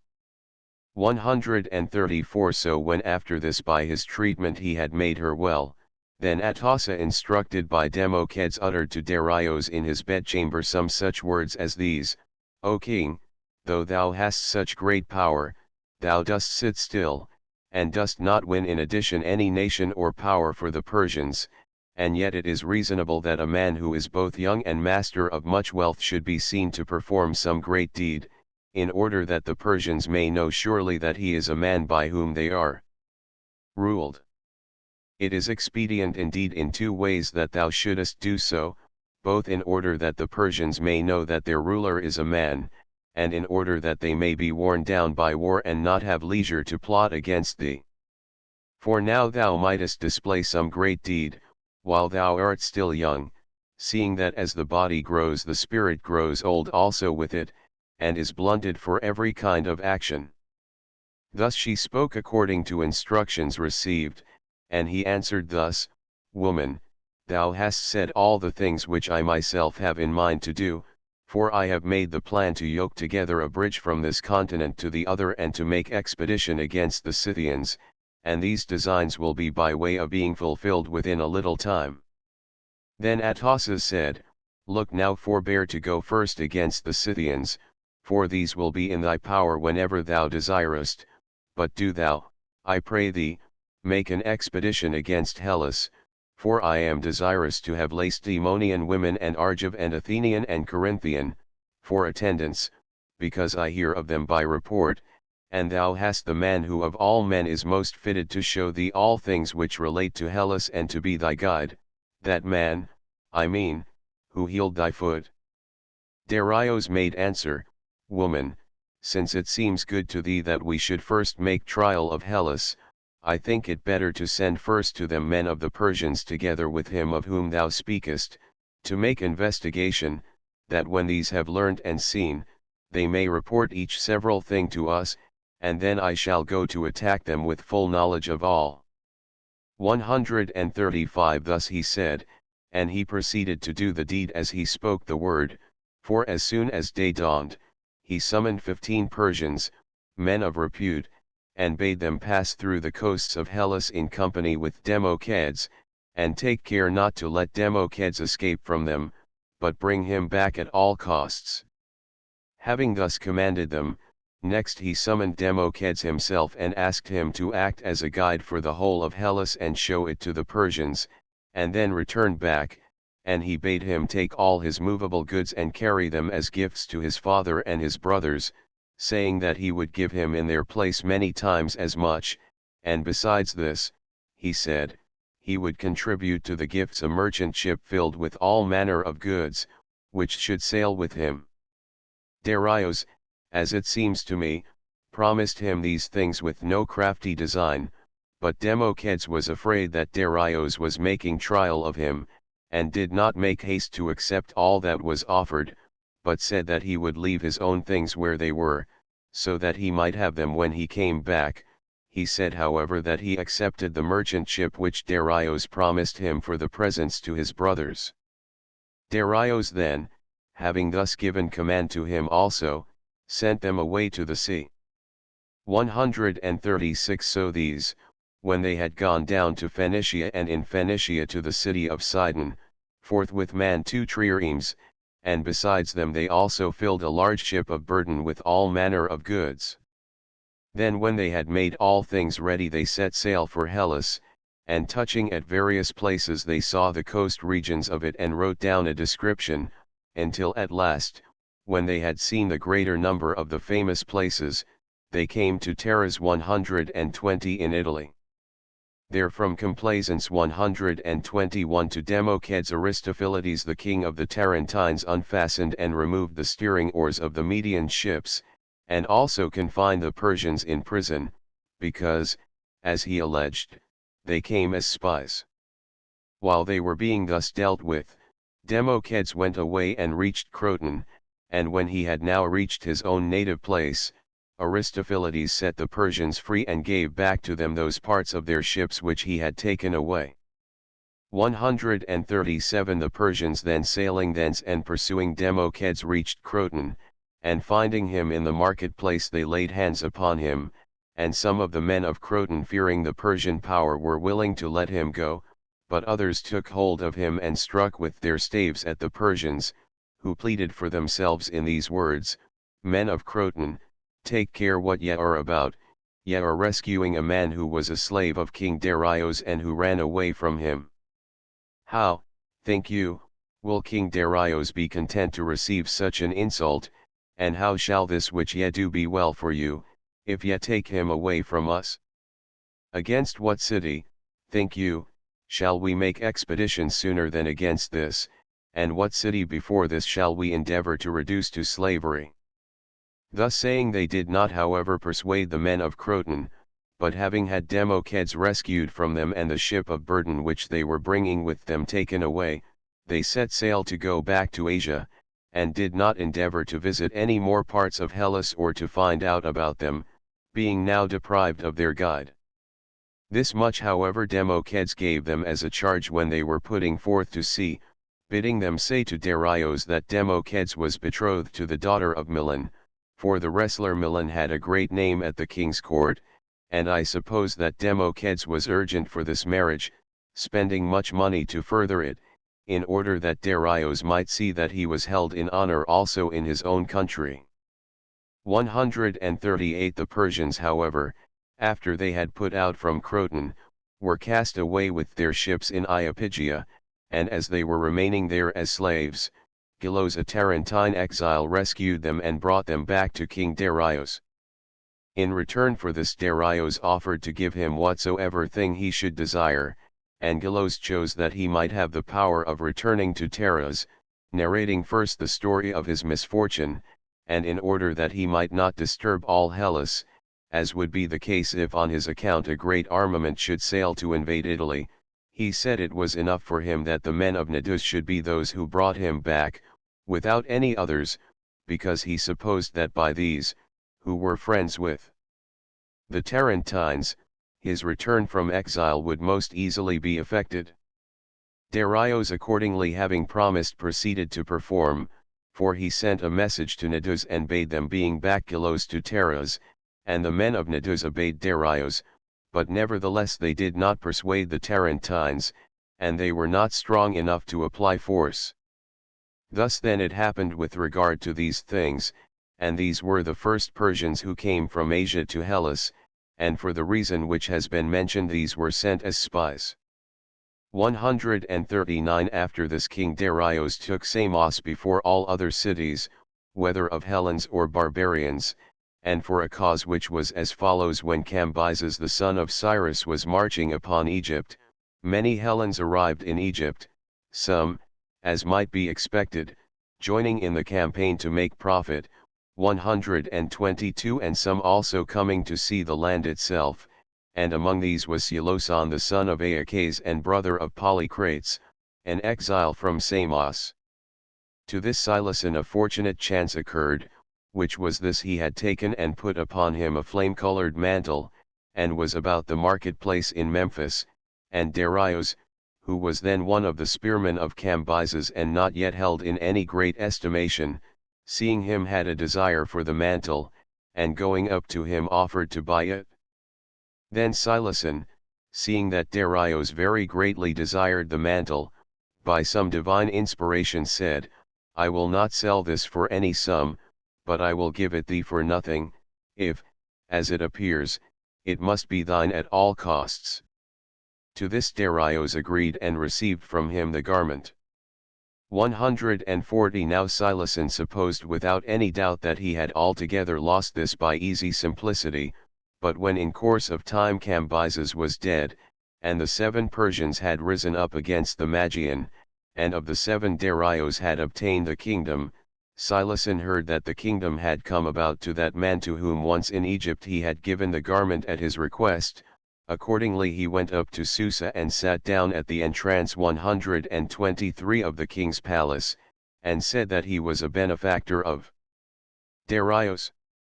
The keeper of the door hearing this reported it to the king, and he marvelled at it and said to him, Who then of the Hellenes is my benefactor, to whom I am bound by gratitude? Seeing that it is now but a short time that I possess the kingdom, and as yet scarcely 124 of them has come up to our court, and I may almost say that I have no debt owing to a Hellene. Nevertheless bring him in before me, that I may know what he means when he says these things. Then the keeper of the door brought Siloson before him, and when he had been set in the midst, the interpreters asked him who he was and what he had done, that he called himself the benefactor of the king. Siloson accordingly told all that had happened about the mantle, and how he was the man who had given it, to which Darius made answer, O most noble of men, thou art he who when as yet I had no power gavest me a gift, small it may be, but nevertheless the kindness is counted with me to be as great as if I should now receive some great thing from some one. Therefore I will give thee in return gold and silver in abundance, that thou mayest not ever repent that thou didst render a service to Darius the son of Hystaspes. To this Siloson replied, To me, O king, give neither gold nor silver, but recover and give to me my fatherland Samos, which now that my brother Polycrates has been slain by Oroites is possessed by our slave. This give to me without bloodshed or selling into slavery. 141 Darius having heard this prepared to send an expedition with Otanes as commander of it, who had been one of the 7, charging him to accomplish for Silason all that which he had requested. Otanes then went down to the sea coast and was preparing the expedition. 142 Now Maandrios the son of Maandrios was holding the rule over Samos, having received the government as a trust from Polycrates, and he, though desiring to show himself the most righteous of men, did not succeed in so doing, for when the death of Polycrates was reported to him, he did as follows. First he founded an altar to Zeus the Liberator and marked out a sacred enclosure round it, namely that which exists still in the suburb of the city. Then after he had done this he gathered together an assembly of all the citizens and spoke these words, To me, as ye know as well as I, has been entrusted the scepter of Polycrates and all his power, and now it is open to me to be your ruler, but that for the doing of which I find fault with my neighbor, I will myself refrain from doing, so far as I may, for as I did not approve of Polycrates acting as master of men who were not inferior to himself, so neither do I approve of any other who does such things. Now Polycrates for his part fulfilled his own appointed destiny, and I now give the power into the hands of the people, and proclaim to you equality. 125 These privileges however I think it right to have assigned to me, namely that from the wealth of Polycrates 6 talents should be taken out and given to me as a special gift, and in addition to this I choose for myself and for my descendants in succession the priesthood of Zeus the Liberator, to whom I myself founded a temple, while I bestow liberty upon you. He, as I say, made these offers to the Samians, but one of them rose up and said, Nay, but unworthy too art thou 126 to be our ruler, seeing that thou art of mean birth and a pestilent fellow besides. Rather take care that thou give an account of the money which thou hadst to deal with. 143 Thus said one who was a man of repute among the citizens, whose name was Telesarchos,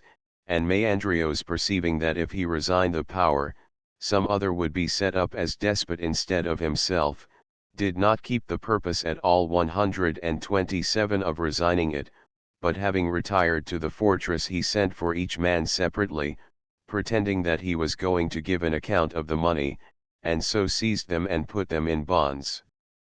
These then had been put in bonds, but Maandrios after this was overtaken by sickness, and his brother, whose name was Herodotus, expecting that he would die, put all the prisoners to death, in order that he might himself more easily get possession of the power over Samos, and all this happened because, as it appears, they did not choose to be free. 144 So when the Persians arrived at Samos bringing Silason home from exile, no one raised a hand against them, and moreover the party of Maandrios and Maandrios himself said that they were ready to retire out of the island under a truce. Otanes therefore having agreed on these terms and having made a treaty, the most honorable of the Persians had seats placed for them in front of the fortress and were sitting there. 145 Now the despot Maandrios had a brother who was somewhat mad, and his name was Charilaus. This man for some offense which he had been committed had been confined in an underground dungeon. 128 And at this time of which I speak, having heard what was being done and having put his head through out of the dungeon, when he saw the Persians peacefully sitting there he began to cry out and said that he desired to come to speech with Maandrios. So Maandrios hearing his voice bade them loose him and bring him into his presence, and as soon as he was brought he began to abuse and revile him, trying to persuade him to attack the Persians, and saying thus, Thou basest of men, didst thou put me in bonds and judge me worthy of the dungeon underground, who am thine own brother and did no wrong worthy of bonds, and when thou seest the Persians casting thee forth from the land and making thee homeless, dost thou not dare to take any revenge? Though they are so exceedingly easy to be overcome? Nay, but if in truth thou art afraid of them, give me thy mercenaries and I will take vengeance on them for their coming here, and thyself I am willing to let go out of the island. 146 Thus spoke Charilaus, and Maandrios accepted that which he said, not, as I think, because he had reached such a height of folly as to suppose that his own power would overcome that of the king, but rather because he grudged Silason that he should receive from him the state without trouble, and with no injury inflicted upon it. Therefore he desired to provoke the Persians to anger and make the Samian power as feeble as possible before he gave it up to him, being well assured that the Persians, when they had suffered evil, would be likely to be as bitter against the Samians as well as against those who did the wrong. 129 And knowing also that he had a safe way of escape from the island whenever he desired, for he had had a secret passage made underground, leading from the fortress to the sea. Maandrios then himself sailed out from Samos, but Charilaus armed all the mercenaries, and opening wide the gates sent them out upon the Persians, who were not expecting any such thing, but supposed that all had been arranged, and the mercenaries falling upon them began to slay those of the Persians who had seats carried for them 130 and were of most account. While these were thus engaged, the rest of the Persian force came to the rescue, and the mercenaries were hard pressed and forced to retire to the fortress. 147 Then Otanes the Persian commander, seeing that the Persians had suffered greatly, purposely forgot the commands which Darius gave him when he sent him forth, not to kill any one of the Samians nor to sell any into slavery, but to restore the island to Silason free from all suffering of calamity. These commands, I say, he purposely forgot, and gave the word to his army to slay every one whom they should take, man or boy, without distinction. So while some of the army were besieging the fortress, others were slaying every one who came in their way, in sanctuary or out of sanctuary equally. 148 Meanwhile Maandrios had escaped from Samos and was sailing to Lacedaemon, and having come thither and caused to be brought up to the city the things which he had taken with him when he departed, he did as follows. First, he would set out his cups of silver and of gold, and then while the servants were cleaning them, he would be engaged in conversation with Cleomenes the son of Anaxandrides, then king of Sparta, and would bring him unto his house, and when Cleomenes saw the cups he marveled and was astonished at them, and Maandrios would bid him take away with him as many of them as he pleased. Maandrios said this twice or three times, but Cleomenes herein showed himself the most upright of men, for he not only did not think fit to take that which was offered, but perceiving that Maandrios would make presents to others of the citizens, and so obtain assistance for himself, he went to the Ephors and said that it was better for Sparta that the stranger of Samos should depart from Peloponnesus, lest he might persuade either himself or some other man of the Spartans to act basely. They accordingly accepted his counsel, and expelled Maandrios by proclamation. 149 As to Samos, the Persians, after sweeping the population off it, 131 delivered it to Silason stripped of men. Afterwards however the commander Otanes even joined in settling people there, moved by a vision of a dream and by a disease which seized him, so that he was diseased in the genital organs. 150 After a naval force had thus gone against Samos, the Babylonians made revolt, being for this exceedingly well prepared, for during all the time of the reign of the Magian and of the insurrection of the Seven, during all this time and the attendant confusion they were preparing themselves for the siege of their city, and it chanced by some means that they were not observed to be doing this. Then when they made open revolt, they did as follows. After setting apart their mothers first, each man set apart also for himself one woman, whosoever he wished of his own household, and all the remainder they gathered together and killed by suffocation. Each man set apart the one who has been mentioned to serve as a maker of bread, and they suffocated the rest in order that they might not consume their provisions. 151 Darius being informed of this and having gathered together all his power, made expedition against them, and when he had marched his army up to Babylon he began to besiege them, but they cared nothing about the siege, for the Babylonians used to go up to the battlements of the wall and show contempt of Darius and of his army by gestures and by words, and one of them uttered the saying, "Why, O Persians, do ye remain sitting here, and not depart? For then only shall ye capture us, when mules shall bring forth young." This was said by one of the Babylonians, not supposing that a mule would ever bring forth young. 152 So when a year and 7 months had now passed by, Darius began to be vexed and his whole army with him, not being able to conquer the Babylonians. And yet Darius had used against them every kind of device and every possible means, but not even so could he conquer them, though besides other devices he had attempted it by that also with which Cyrus conquered them, but the Babylonians were terribly on their guard and he was not able to conquer them. 153 Then in the 20th month there happened to Zopyrus the son of that Megabizos who had been of the 7 men who slew the Magian, to this Zopyrus, I say, son of Megabizos there happened a prodigy. One of the mules which served as bearers of provisions for him produced young, and when this was reported to him, and Zopyrus had himself seen the foal, because he did not believe the report, he charged those who had seen it not to tell that which had happened to any one, and he considered with himself what to do.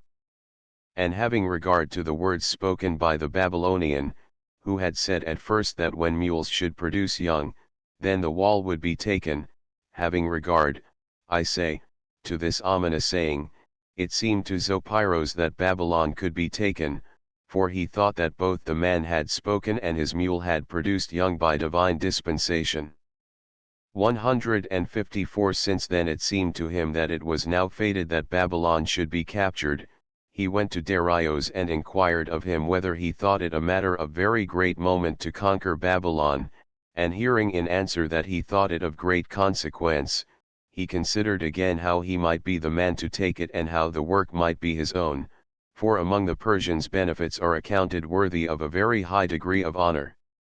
132 He considered accordingly that he was not able to make conquest of it by any other means,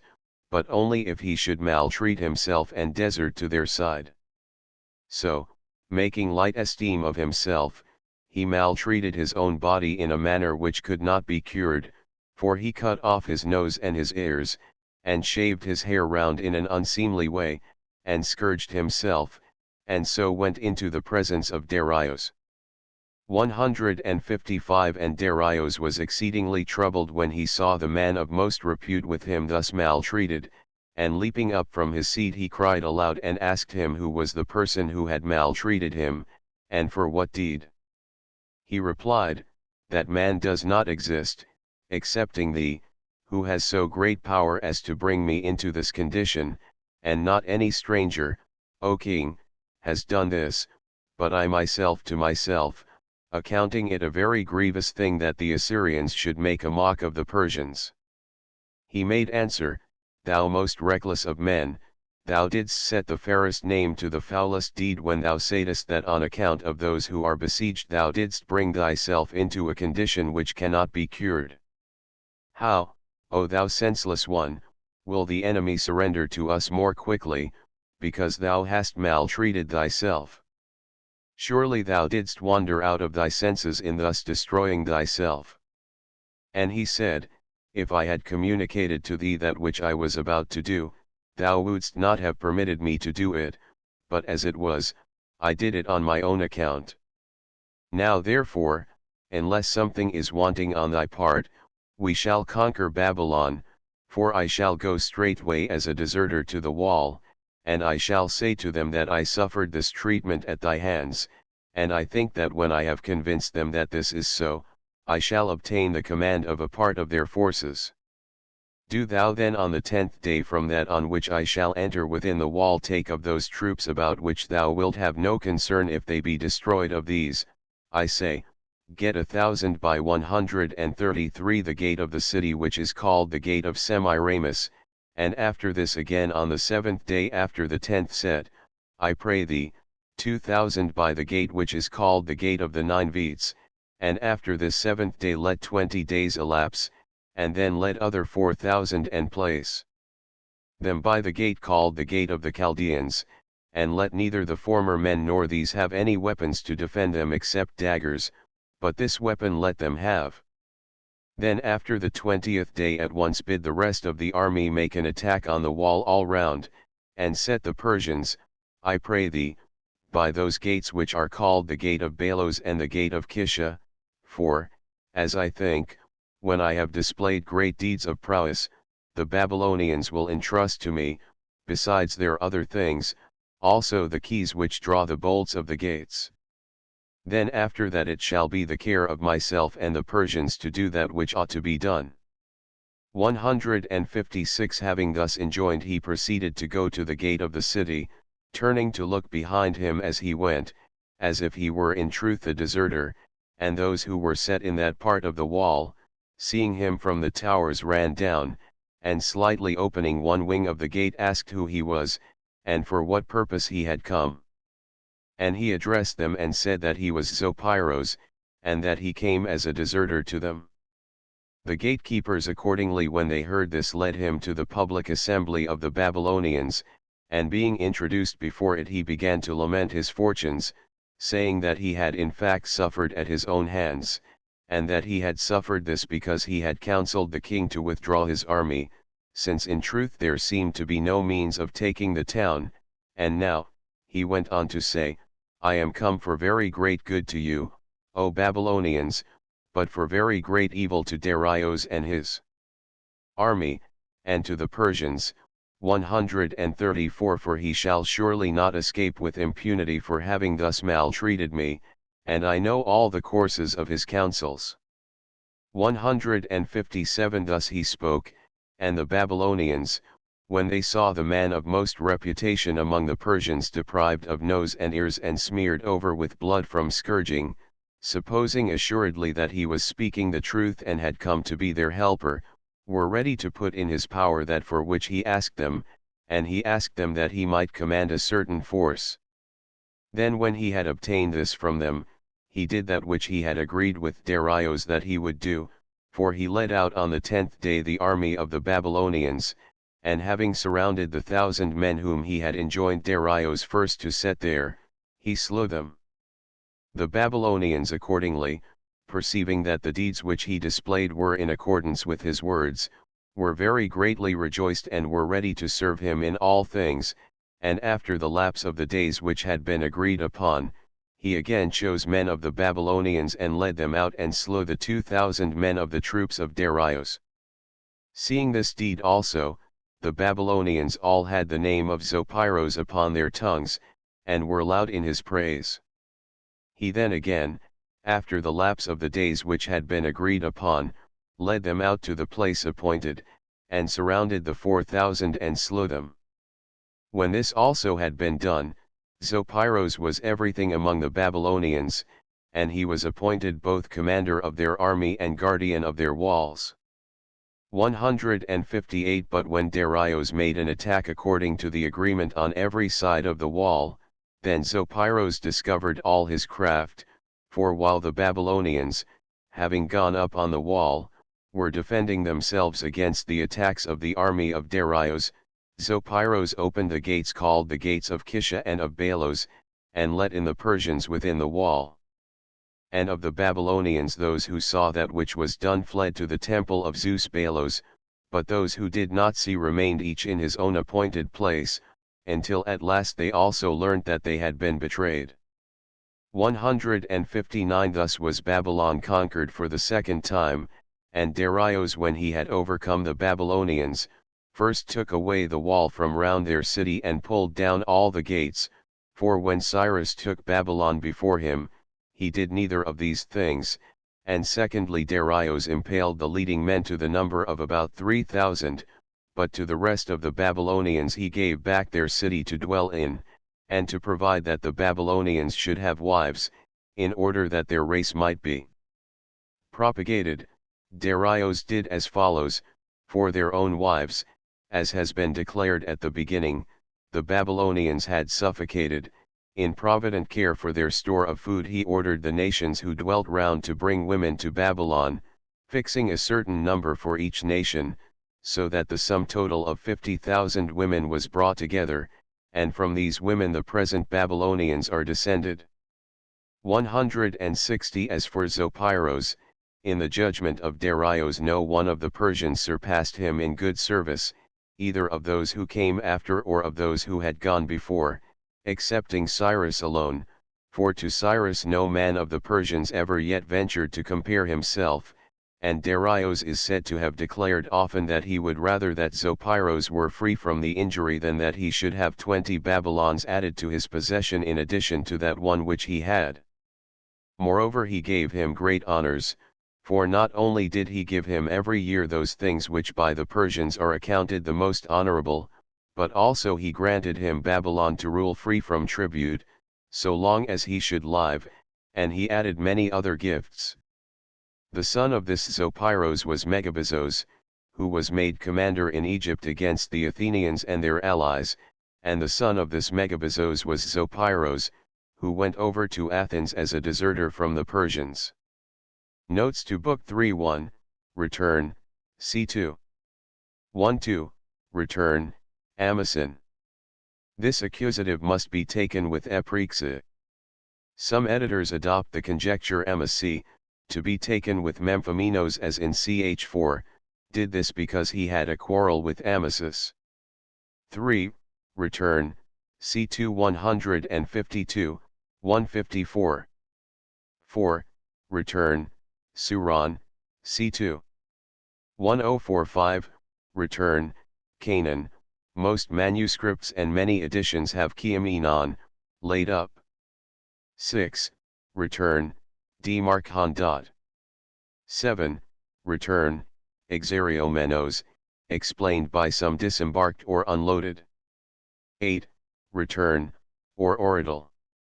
9. Return, Diadatauten. 10. Return, Tryon, omitted by some good manuscripts. 11. Return, C2. 169-12, Return, Alakai tot Uathsan ai Thebasakati.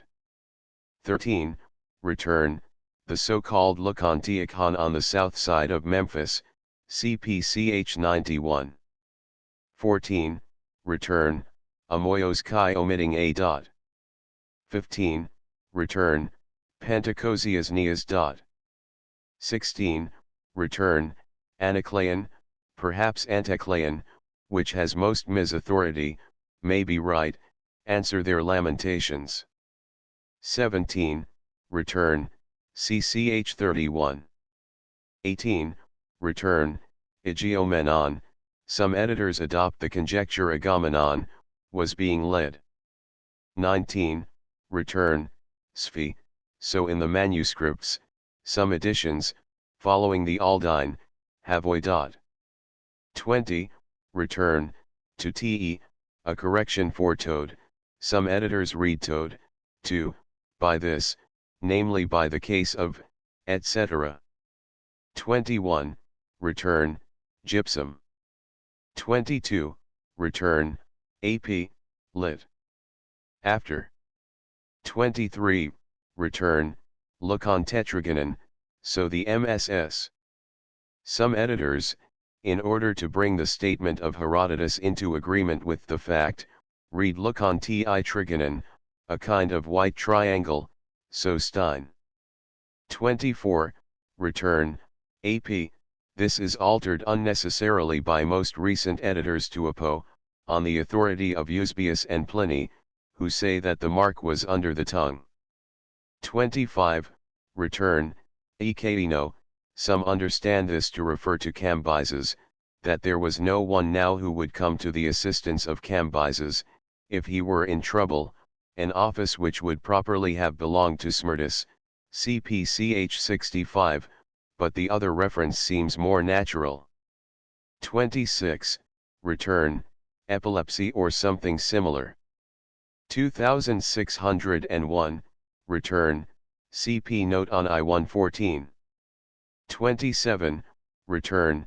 Pros ton patera telese kuran, the word telese seems to be corrupt.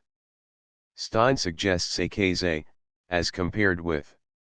Some editors omit the word. 28, return, nomen panton basilia ferracina, but nomos in this fragment of Pindar is rather the natural law by which the strong prevail over the weak. 29, return, iakhan, Stein reads by conjecture skhan, having obtained possession. 30, return, mead, Abicht reads meton by conjecture. 31, return, Allah, under the influence of the preceding negative. 32, return, Prasen refers grammatically only to autos, and marks the reference as being chiefly to himself throughout the sentence. 33, return, pre-arizos, by the roots. 34, return, toi tesi pathesi, the manuscripts mostly have toi otesi or toi otesi. 35, return, ci 51. 36, return, esa guptan epithek, delivered it, to a messenger to convey, to Egypt. 37, return, the island of Carpathos, the modern Scarpanto. 38, return, to Thulaco peri ergasthai, which is susceptible of a variety of meanings. In a similar story told of the Chians, the Spartans are made to say that it would have been enough to show the empty bag without saying anything. Sext. Emperor. 223. Probably the meaning here is that if they were going to say so much, they need not have shown the bag, for the words were enough without the sight of the bag, or it may be only that the words o thulakos were unnecessary in the sentence o thulakos alfiton ditai. 39, return, ci 70. 40, return, genie. To save the chronology some insert trite before genie, but this will be useless unless the clause kata ton auton chronantio eucriterus ter page be omitted, as it is also proposed to do. Periander is thought to have died about 585 BC, but CV 95. 41, return, the manuscripts ad eont eoutwasi, and apparently something has been lost. Stein and others follow Valkanar in adding siggenes, are ever at variance with one another in spite of their kinship. 42, return, no olaban, the manuscripts have naolaban kai taudo. 43, return, irons men.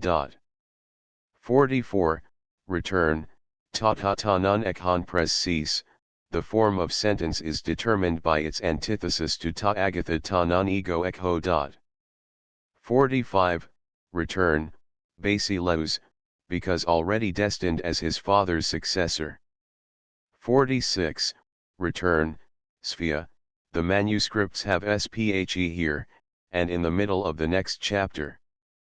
4601, return, the Lacedaemonians who were not Dorians had of course taken part in the Trojan War. 47, return, Lucagenitai. 48, return, Protania. 49, return, Lockhan. 50, return, Prosiskhan, some read Prosiskhan, had put in. 51, return, Kai ton tes dictions neon, omitted by some editors. 52, return, Orgias. 53, return, Stadio I. 54, return, Kai, the manuscripts have kata. 55, return, Anti gar anthropii physiok en an era.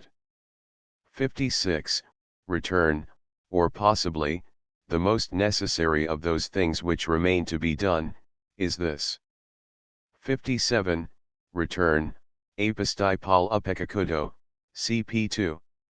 152-58, return, or perhaps Fatimia. 59, return, Gabros or Gabros. 60, return, in Tafrenia, this form, which is given by at least one ms throughout, seems preferable, as being closer to the Persian name which it represents, Vindafrana, CPV 25. Most of the manuscripts have in Tafrenia. 61, return, Thazemu. 62, return, Ti, some manuscripts have tis, in order that persons may trust, themselves, to them more. 63, return, i.e. let him be killed on the spot. 64, return, ta panta muria, 10,000 of every possible thing, or, of all the usual gifts, CPCH 8410 pasundorine. 65, return, did hen. 66, return, oidionton ton pregmaton, while things were swelling, CPCH 127, perhaps here, before things came to a head. 6601, return, Andriana, as in CH 121. 67, return, Anate Edraman Palin, i.e. they ran back into the room out of which they had come to see what was the matter, with this communicated a bedchamber which had its light only by the open door of communication. 6701, return, Magophonia. 68, return, or, after it had lasted more than 5 days, taking Thoryubos as the subject of Agenito. The reason for mentioning the particular number 5 seems to be contained in the passage quoted by Stein from Sextus Empiricus, Ontuphen kai oi person currens nomen ekhausi, basi leos par otwata lutsentos pent tas fxas emeras anomian agine. 69, return, c6. 4370, return, isonomy, equal distribution, i.e. of civil rights. 71, return, Udanoikian, the manuscripts have Udanudoikian, which might be translated anything of its own either. 72, return, to Lego, the manuscripts have ton Lego, each of the things about which I speak being best in its own kind. The reading to logo, which certainly gives a more satisfactory meaning, is found in Stobaeus, who quotes the passage. 73, return, Keikoteta, as opposed to the arrade practiced by the members of an aristocracy. 74, return, Octo Kybdemecontanias, the manuscripts have Ebdemecontanias only, and this reading seems to have existed as early as the 2nd century of our era. Nevertheless, the correction is required, not only by the facts of the case, but also by comparison with ch 95. 75, return, nomos, and so throughout. 76, return, or Hygienians.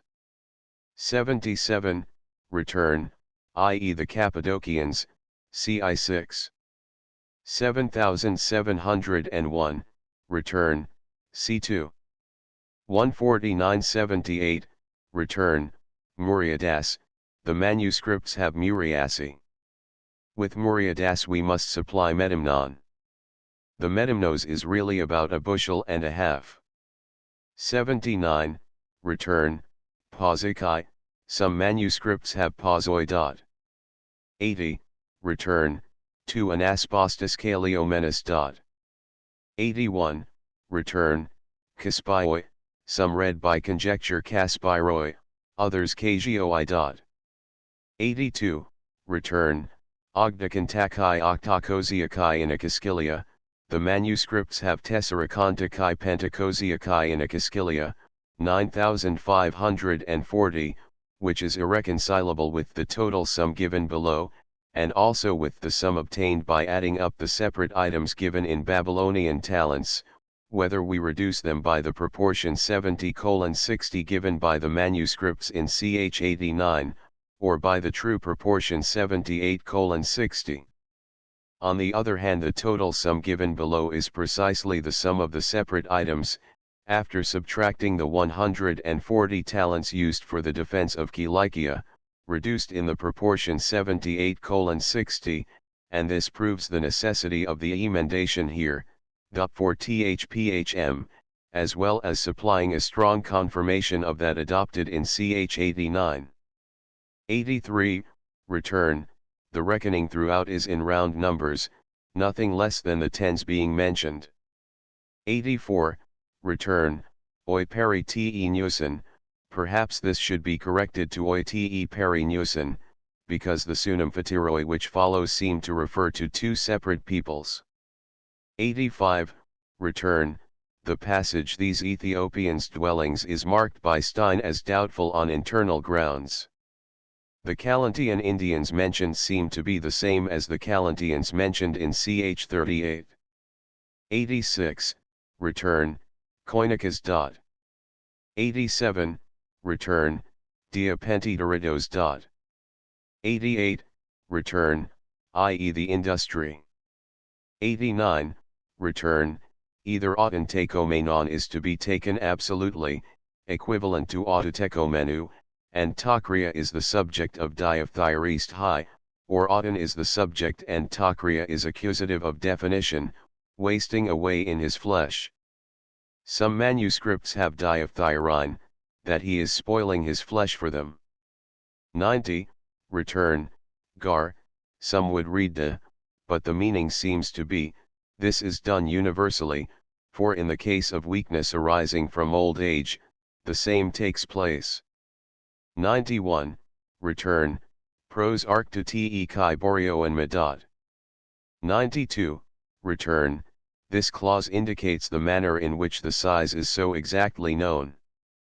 93, return, autoe, i.e. in themselves as well as in their habits. Some manuscripts read to for autoe, which is adopted by several editors, others adopt the conjecture autwa. 94, return, i.e. two in each hind leg.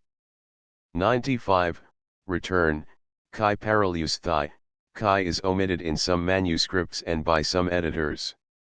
96, return, ukamua, some editors omit uk, the meaning seems to be that in case of necessity they are thrown off one after another to delay the pursuing animals. 97, return, the meaning of the passage is doubtful, possibly it should be translated, omitting kai, the male camels,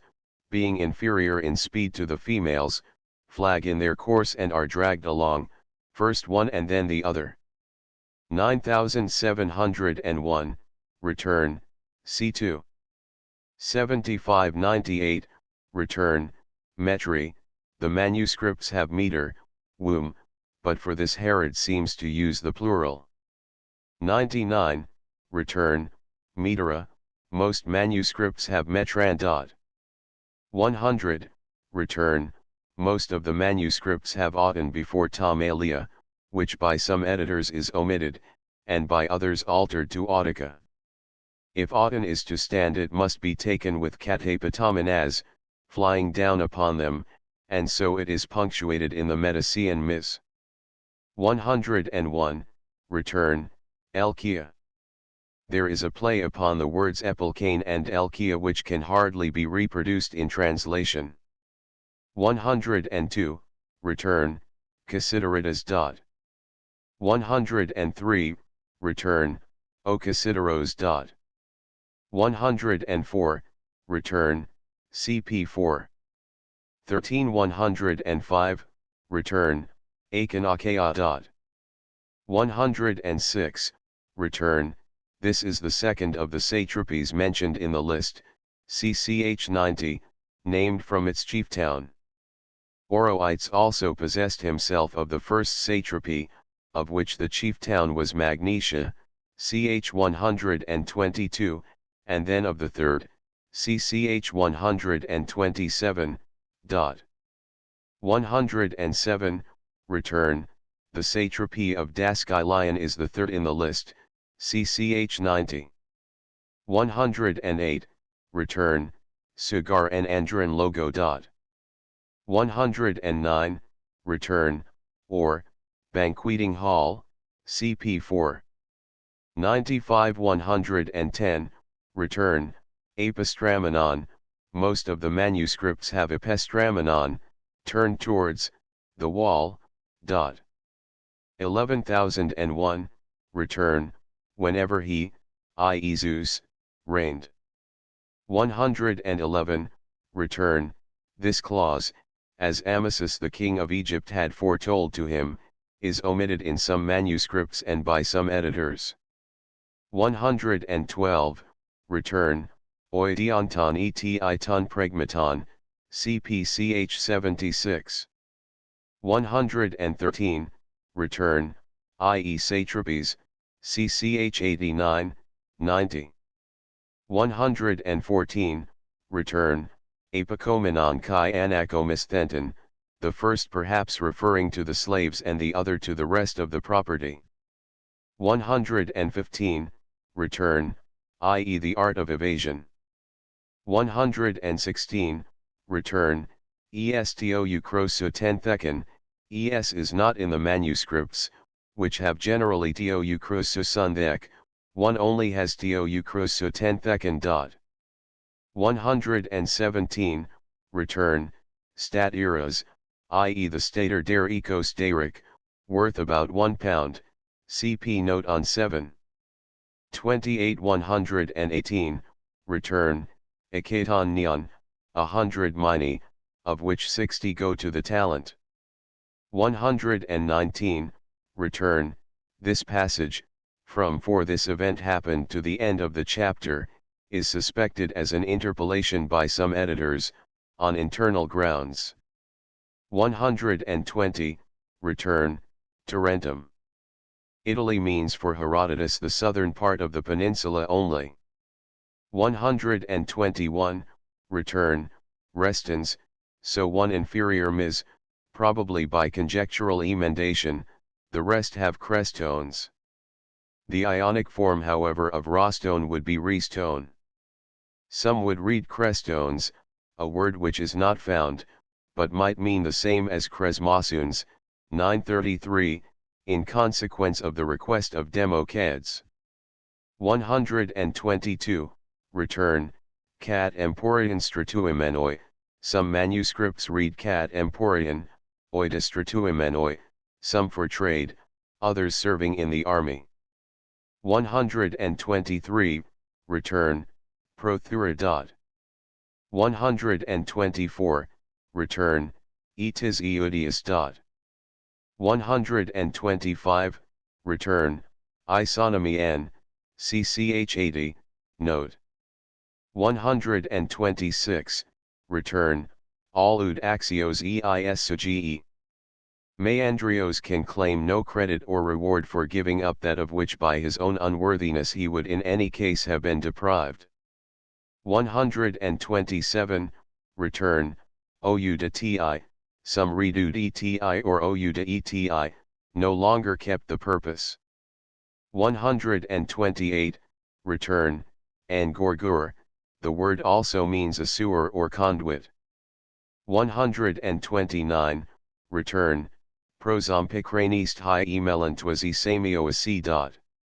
130, return, to diphraphoria, a doubtful word, it seems to be a sort of title belonging to Persians of a certain rank, perhaps those who were accompanied by men to carry seats for them, the same as the threnoi mentioned in ch 144, or, those who were born in litters. 131, return, sageniusance, c6. 31 The word is thought by Stein to have been interpolated here. 132, return, or, are very highly accounted and tend to advancement. 133, return, opposite to. 134, return, the words and to the Persians are omitted in some manuscripts. Book 4. The fourth book of the Histories, called Melpomene 1. After Babylon had been taken, the march of Darius himself won against the Scythians took place, for now that Asia was flourishing in respect of population, and large sums were being gathered in as revenue, Darius formed the desire to take vengeance upon the Scythians, because they had first invaded the Median land and had overcome in fight those who opposed them, and thus they had been the beginners of wrong. The Scythians in truth, as I have before said, too had ruled over Upper Asia 8 and 20 years, for they had invaded Asia in their pursuit of the Cimmerians, and they had deposed the Medes from their rule, who had rule over Asia before the Scythians came. Now when the Scythians had been absent from their own land for 8 and 20 years, as they were returning to it after that interval of time, they were met by a contest 5 not less severe than that which they had had with the Medes, since they found an army of no mean size opposing them. For the wives of the Scythians, because their husbands were absent from them for a long time, had associated with the slaves. Now the Scythians put out the eyes of all their slaves because of the milk which they drink, and they do as follows: they take blowpipes of bone just like flutes, and these they insert into the vagina of the mare and blow with their mouths, and others milk while they blow, and they say that they do this because the veins of the mare are thus filled, being blown out, and so the udder is let down. When they had drawn the milk they pour it into wooden vessels hollowed out, and they set the blind slaves in order about 6 the vessels and agitate the milk. Then that which comes to the top they skim off, considering it the more valuable part, whereas they esteem that which settles down to be less good than the other. For this reason 7 the Scythians put out the eyes of all whom they catch, for they are not tillers of the soil but nomads. 3 from these their slaves then, I say, and from their wives had been born and bred up a generation of young men, who having learnt the manner of their birth set themselves to oppose the Scythians as they were returning from the Medes. And first they cut off their land by digging a broad trench extending from the Tauric mountains to the Maeotian lake, at the point where this is broadest. Then afterwards when the Scythians attempted to invade the land, they took up a position against them and fought, and as they fought many times, and the Scythians were not able to get any advantage in the fighting, one of them said, "What a thing is this that we are doing, Scythians? We are fighting against our own slaves, and we are not only becoming fewer in number ourselves by being slain in battle, but also we are killing them, and so we shall have fewer to rule over in future. Now therefore to me it seems good that we leave spears and bows and that each one take his horsewhip and so go up close to them, for so long as they saw us with arms in our hands, they thought themselves equal to us and of equal birth, but when they shall see that we have whips instead of arms, they will perceive that they are our slaves, and having acknowledged this they will not await our onset." For when they heard this, the Scythians proceeded to do that which he said, and the others being panic-stricken by that which was done forgot their fighting and fled. Thus the Scythians had ruled over Asia, and in such manner, when they were driven out again by the Medes, they had returned to their own land. For this Darius wished to take vengeance upon them, and was gathering together an army to go against them. 5 Now the Scythians say that their nation is the youngest of all nations, and that this came to pass as follows: the first man who ever existed in this region, which then was desert, was one named Targentaus, and of this Targentaus they say, though I do not believe it for my part, however they say the parents were Zeus and the daughter of the river Boreas thence. Targentaus, they report, was produced from some such origin as this, and of him were begotten 3 sons, Lipoxeus and Arpoxeus and the youngest Colaxeus. In the reign of these 9 there came down from heaven certain things wrought of gold, a plough, a yoke, a battle-axe, 10 and a cup, and fell in the Scythian land, and first the eldest saw and came near them, desiring to take them, but the gold blazed with fire when he approached it. Then when he had gone away from it, the second approached, and again it did the same thing. These then the gold repelled by blazing with fire, but when the third and youngest came up to it, the flame was quenched, and he carried them to his own house. The elder brothers then, acknowledging the significance of this thing, delivered the whole of the kingly power to the youngest.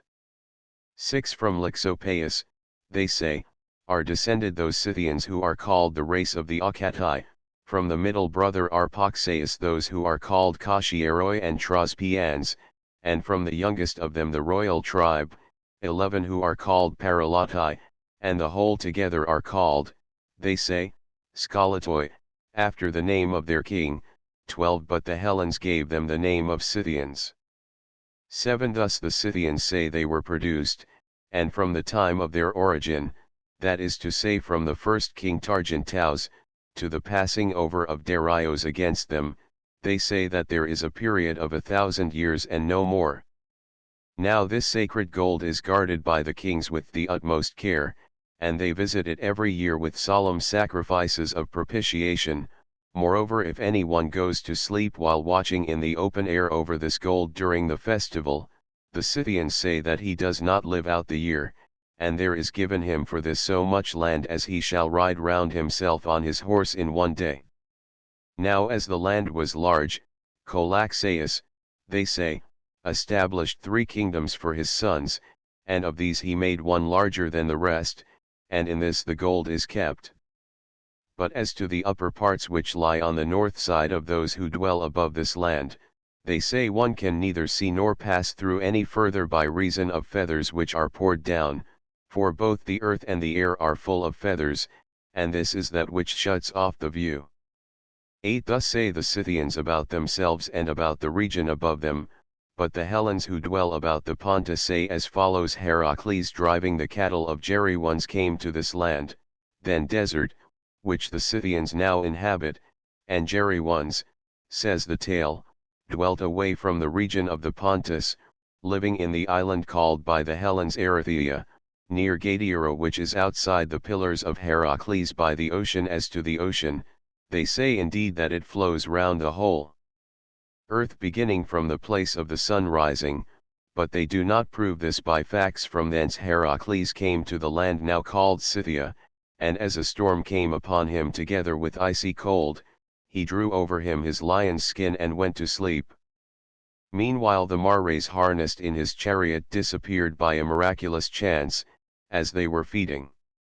9 Then when Heracles woke he sought for them, and having gone over the whole land, at last he came to the region which is called Hylea, and there he found in a cave a kind of twofold creature formed by the union of a maiden and a serpent, whose upper parts from the buttocks upwards were those of a woman, but her lower parts were those of a snake.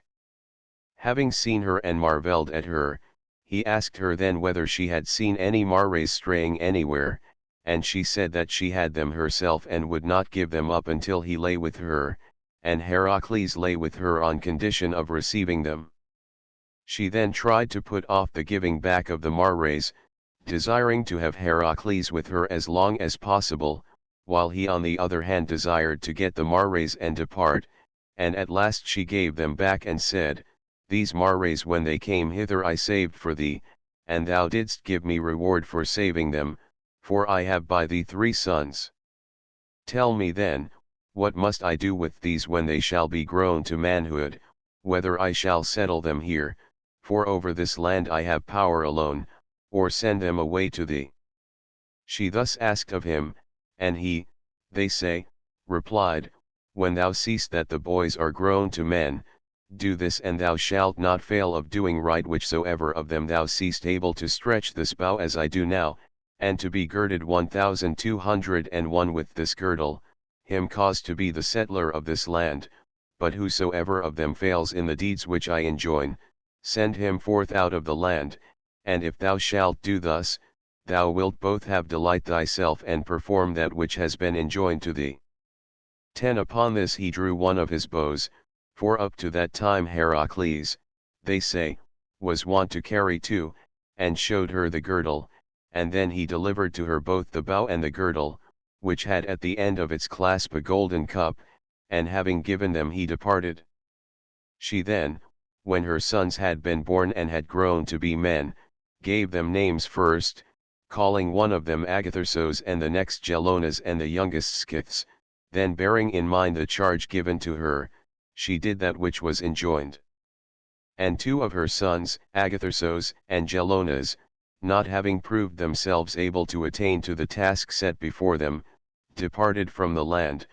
being cast out by her who bore them, but Scythes the youngest of them performed the task and remained in the land, and from Scythes the son of Heracles were descended, they say, the succeeding kings of the Scythians, Scythians, and they say moreover that it is by reason of the cup that the Scythians still even to this day wear cups attached to their girdles, and this alone his mother contrived for Scythes. 13. Such is the story told by the Hellenes who dwell about the Pontus. 11. There is however also another story, which is as follows, and to this I am most inclined myself. It is to the effect that the nomad Scythians dwelling in Asia, being hard pressed in war by the Massagetae, left their abode and crossing the river Araxes came towards the Cimmerian land, for the land which now is occupied by the Scythians is said to have been in former times the land of the Cimmerians, and the Cimmerians, when the Scythians were coming against them, took counsel together, seeing that a great host was coming to fight against them, and it proved that their opinions were divided. Both opinions being vehemently maintained, but the better being that of their kings, for the opinion of the people was that it was necessary to depart and that they ought not to run the risk of fighting against so many. 14. But that of the kings was to fight for their land with those who came against them, and as neither the people were willing by means to agree to the counsel of the kings nor the kings to that of the people planned to depart without fighting and to deliver up the land to the invaders, while the kings resolved to die and to be laid in their own land, and not to flee with the mass of the people, considering the many goods of fortune which they had enjoyed, and the many evils which it might be supposed would come upon them, if they fled from their native land. Having resolved upon this, they parted into 2 bodies, and making their numbers equal they fought with one another, and when these had all been killed by one another's hands, then the people of the Cimmerians buried them by the bank of the river Tyras, where their burial place is still to be seen, and having buried them, then they made their way out from the land, and the Scythians when they came upon it found the land deserted of its inhabitants. 12. And there are at the present time in the land of Scythia Cimmerian walls, and a Cimmerian ferry, and there is also a region which is called Cimmeria, and the so-called Cimmerian Bosphorus.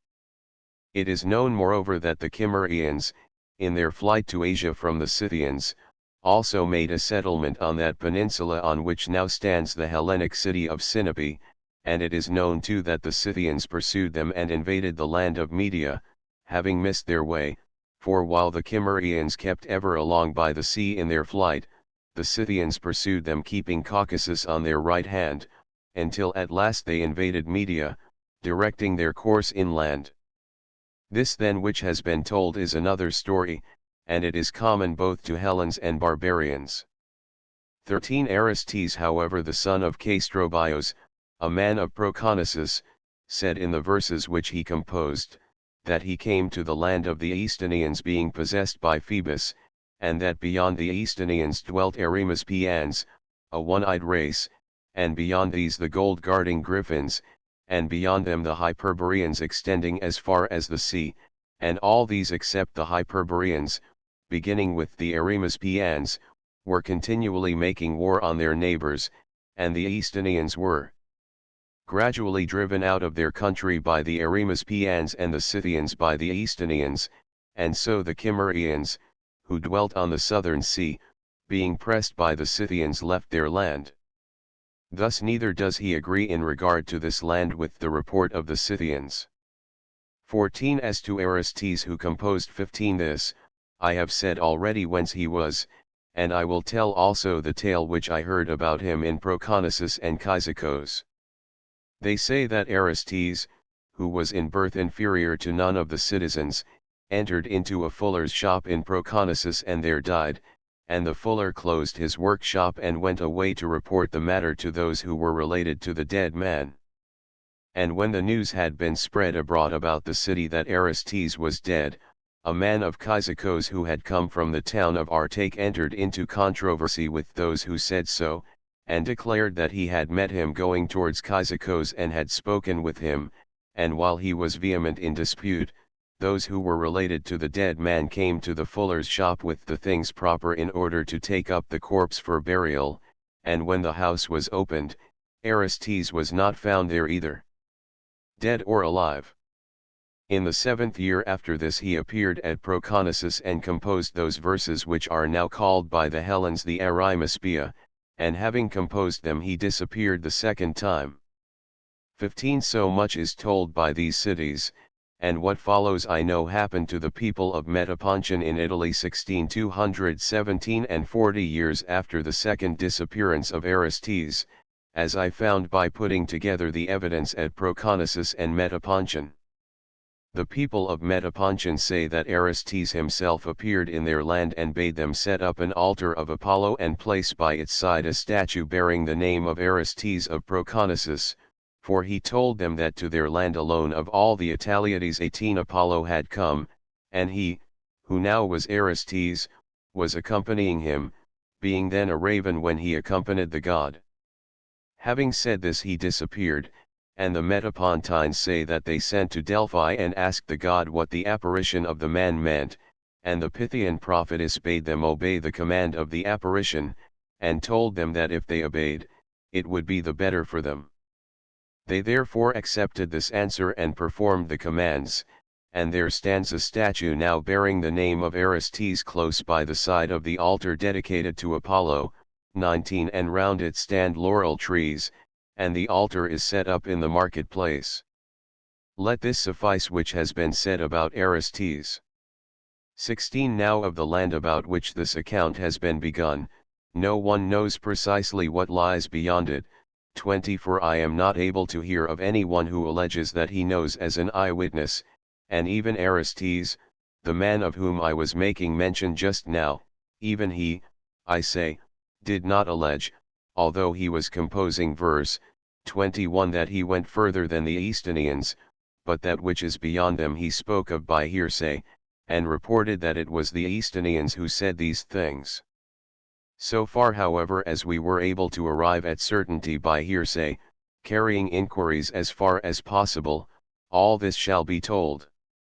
17 Beginning with the trading station of the Borysthenites, for of the parts along the sea this is the central point of all Scythia. Beginning with this, the first regions are occupied by the Callipidae, who are Hellenic Scythians, and above these is another race, who are called Elazonians.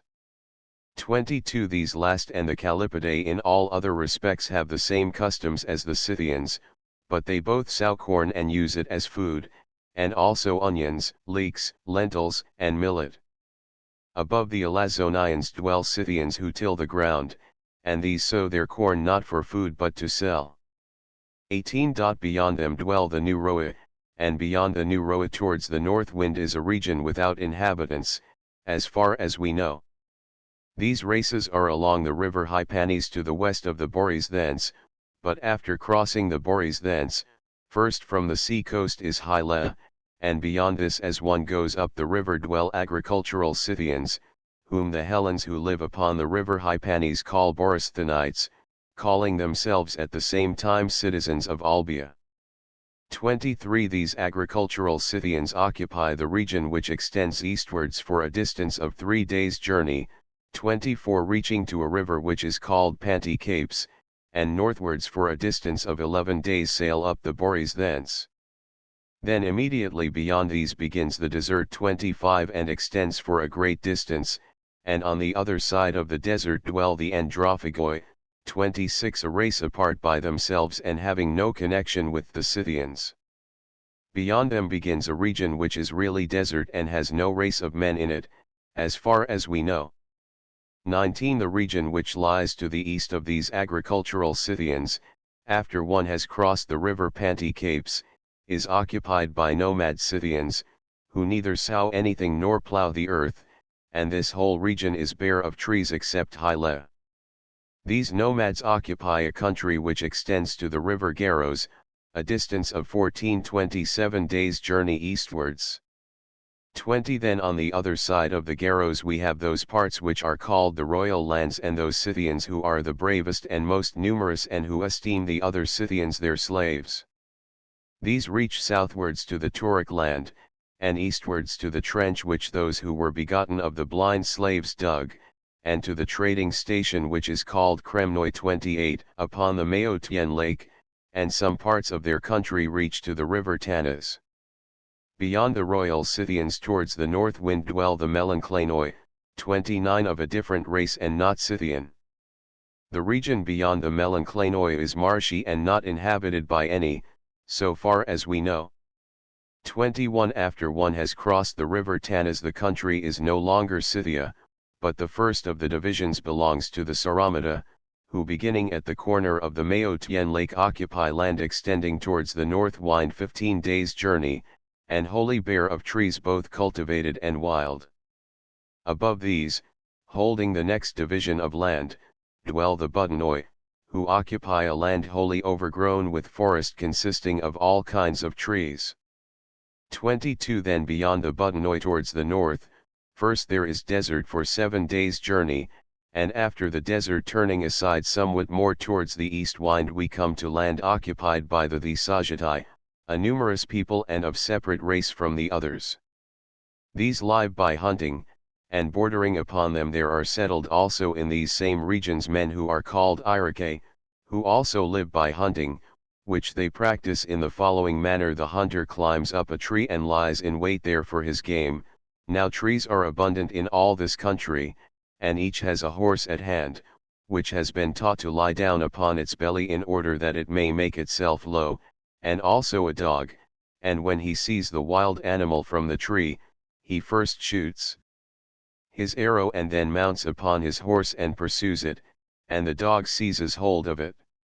Above these in a direction towards the east dwell other Scythians, who have revolted from the royal Scythians and so have come to this region. 23 As far as the country of these Scythians the whole land which has been described is level plain and has a deep soil, but after this stony and rugged.